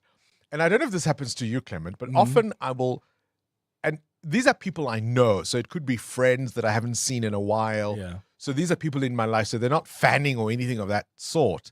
And you see someone and you go, hey, Vusi, it's been a moment, man. I miss you. How are you doing? And Vusi will say, and Vusi is a random name. There's no actual Vusi now. Vusi might say, oh, I feel like I know exactly what's going on in your life because I listen to you every day. Yeah. So you're sitting here as the ads are playing, and I'm thinking, I'm trying to remember what we were talking about. So he was staring at me. I'm trying to remember. And I said to him, are you staring at me or are you looking at the screen behind me? Wow, you had to make it that. You were staring. I was trying to figure out what we were talking about. And then I realized, no, man, you were watching this man on TV. Last night, which is like a few hours ago. I'm like, oh, yeah, he wasn't talking to me. He talks to very important people on his show. Good morning. What's on your menu today? So coming up on the show today, we're going to wish Banyana well ahead of the third place playoffs against Ghana tonight. We'll also talk about, do you have a code 8 or do you have a code 10 license? 8, I think. 8 is the normal one. Okay, this is going to sound really weird, but I got shocked yesterday when I spoke to Jonathan Kabazela, Jono, when I found out that he has a code 8. I've never met a man with a code 8 driver's license. I've never. What are you insinuating? And I said this on air. No. Let me explain why. So I said this. I said, KG, do you have a code 8? Code 8? Oh my God. So we. Oh my gosh. We had code 10s. Abel has a code 10, and we've got a similar story. I know it's a Friday, but please, can I not drink before 12? And we were told, I mean, I used to ask when I was growing up, why did we get, like, what's the thing with code 10s? And it's because they said, yeah, we wanted you to have more better opportunities. Like in case, I don't know, you don't have a job, you can go drive trucks. And I've always thought that, then everybody will get like a code 10, especially guys, because if you want opportunities to drive trucks. So yesterday when Jonah says to me, I've got a code 10. Why would I want to drive trucks? Well, I don't know. Maybe for lack of opportunities. So for us, they said, because I do have several cousins who have not been able to go to school or didn't finish who drive trucks. And at home, the thinking was, should you not maybe somehow succeed in school? We just want you to have something, a backup. And you can drive a truck. And you can go drive trucks, and at least you've got a job. So that's always a thing I've had. I've never met a guy who's got a code 10, code 8. So when I said that, we got lots of calls and voice notes, and I promise the listeners will talk about it today, because the other debate is who are better drivers. I think we are, because we did the trucks. Code 8 guys clearly think they are the better drivers. I don't think so. I'm not convinced. So we'll chat about that on the open line. Have you seen the trucks on the road? Yeah? Have you seen, even when you're like driving the trucks, have you seen what truck drivers do? They're not bad. Drive to KZN. They're go not on bad. the N3. They're not bad. I was traveling cross country just last week. Trust me. That's an exception. That code 10 of yours, I don't know if it's doing much for you. So we're going to wrap that debate up on the open line. Between 10 and 11 o'clock, we're going to do the Across the Desk feature. And today I'm hosting funeral service providers. Ever wondered what funeral undertakers do? How do they handle bodies? How do they deal when bodies are not claimed or families want to do all kinds of rituals? This reminded me randomly. There was a series in the 90s called 6 Feet Under. And it was about this family who ran a funeral home, but they lived in the same property. And this character, a girl called Claire, who was in high school, and she found a foot in her house. And it's always one of those things that I've always remembered from 6 feet under, that the idea that What you is could the be coming foot home- doing I can't separated from the whole remember, body? but there was a foot in the house. And then we wrap up the show at 11 o'clock with our relationship and sex feature. It's adult radio at 11 o'clock. And today we're going to talk about sex for women over 50. We know what happens to women's sex life when they enter 40. But what happens when they enter 50 with all the other complications that come with it? That's going to be our chat at 11. You see, I can only tell you that at this age, 50 plus, by the way, Stephen Grootes, turning welcome 50. to the 50th Yes. floor. After 50, Clement, I can tell you, you drive very different trucks. The truck driver, Clement Manyatela, between 9 and 12. This July, you won't just take a step, you'll take a stand. The 702 Walk the Talk is hosted by Freedom Park in the city of Tshwane. Get your tickets today on primemediaplus.com. At the heart of global conversations shaping our future, Africa's voice is more important than ever. As proud lead sponsor of the B20, the Standard Bank Group is honored to showcase the continent's growth, partnerships, and potential on the world stage. Because driving Africa's growth isn't just our ambition, it's our purpose. Tune in every Monday from 3 p.m. for the Standard Bank B20 In Brief for key insights and updates around the B20. Standard Bank is an authorized FSP and registered credit provider. From 24 to 27 July, Decorex Joburg returns to the Sandton Convention Center, now spanning 5 halls. Explore over 300 brands, shop exclusive show specials, and discover the latest in interiors, kitchens, bathrooms, and luxury finishes. Experience live interactive demos, expert-led talks, and the Handmade Africa Design Market. There's something for every style, space, and home. Book your tickets now at decorex.co.za or at the door. Join us. Let's walk the talk. This is 702. Hi, Bongani. With regards to the male checking the bill, I'm a firm believer that if you've accepted an invite to dinner, regardless of who invites you, you should be willing to pay half the bill. I always personally reach for my wallet when the bill comes, and if they then say no, it's fine, then that's cool. But I really think that this woman's views are so skewed for this day and age, and I agree with Kabazela as well that, you know, often I've received a bill and there's been items on the bill that weren't ordered, so it's perfectly acceptable to check the bill. And yeah, I just think it's a very draconian way of thinking. Thanks, Heather from Modifantine. Hi, Bongs. Me, I don't stare, I scrutinize. Because there's been times where we've been taken advantage of. I mean, your waiter knows that once you've had one too many, there's at times there's things that they add onto the bill, or if there's things that if the order was wrong and you've removed and they were supposed to remove something, at times they don't remove it. And there's also now this thing where the tip is automatically added onto the bill, you know, and then at times now you double tip the person, and when you get home you're like, hey, but I double tip and the tip's already added on. So yeah, no, you look at that bill. Economy is tough. Good morning, Bongani and team.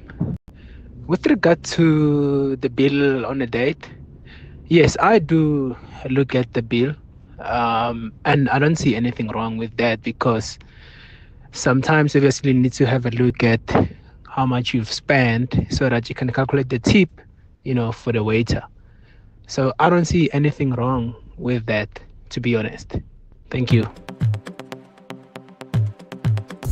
702. This weekend.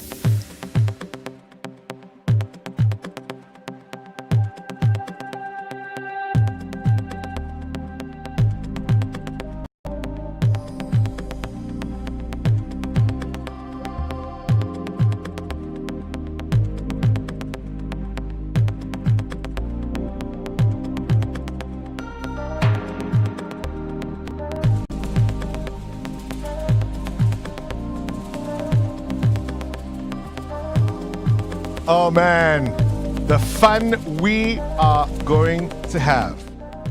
Zotolugut, we're gonna have fun this Sunday.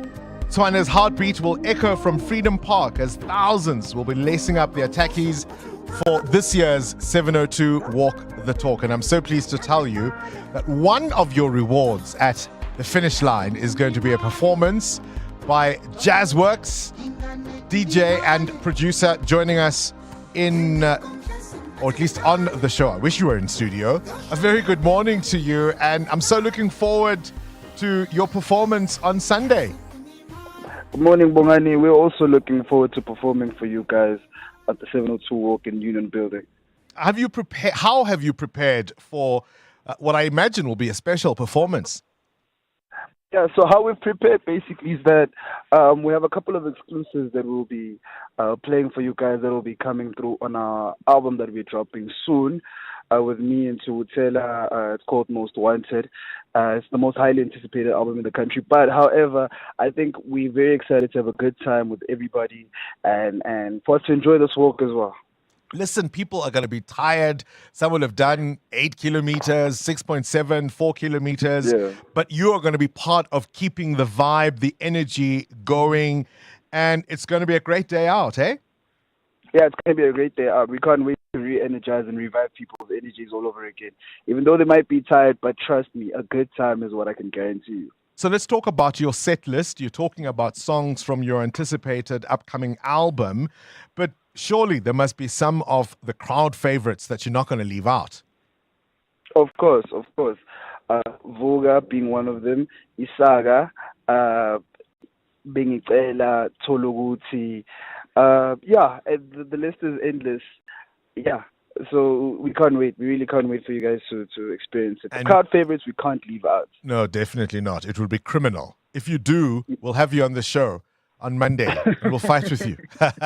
Listen, I look forward to meeting you guys. I look forward to the fun. And I know we're going to have a great time on stage watching you. And as I say, you are going to be our reward at the end of that long walk. Jazzworks, DJ and producer, they're going to, of course, be performing at the 702 Walk the Talk, and it's going to be great fun at the finish line. Jazzworks and Tugutela, our special guest performers at 702 Walk the Talk this Sunday. 702 podcasts are on 702.co.za. Listen, Sunday is going to be it. I hope everybody takes your time to relax. Don't have a heavy night on Saturday now, right? Make sure you are ready. The park and ride facilities will be available. And of course, you can collect your race packs today if you chose to do so at the Wanderers, the DP Wanderers Stadium, starting from now, 9 o'clock until 5 p.m. this afternoon.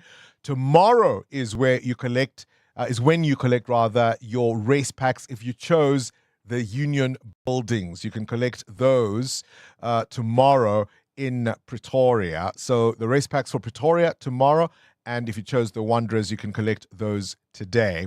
I'm looking forward to seeing all of you on Sunday, as many of you as possible. Come say hi, let's take selfies, let's take videos, and together, let's walk the talk. This is EWN. Good morning, I'm Sfiso Zulu. Police say 5 suspected cash and transit robbers killed during a confrontation with officers were wanted for committing crimes in Gauteng and KwaZulu-Natal. The suspects died in a shootout last night in Crown Mines. The operation included officers from Gauteng and KZN.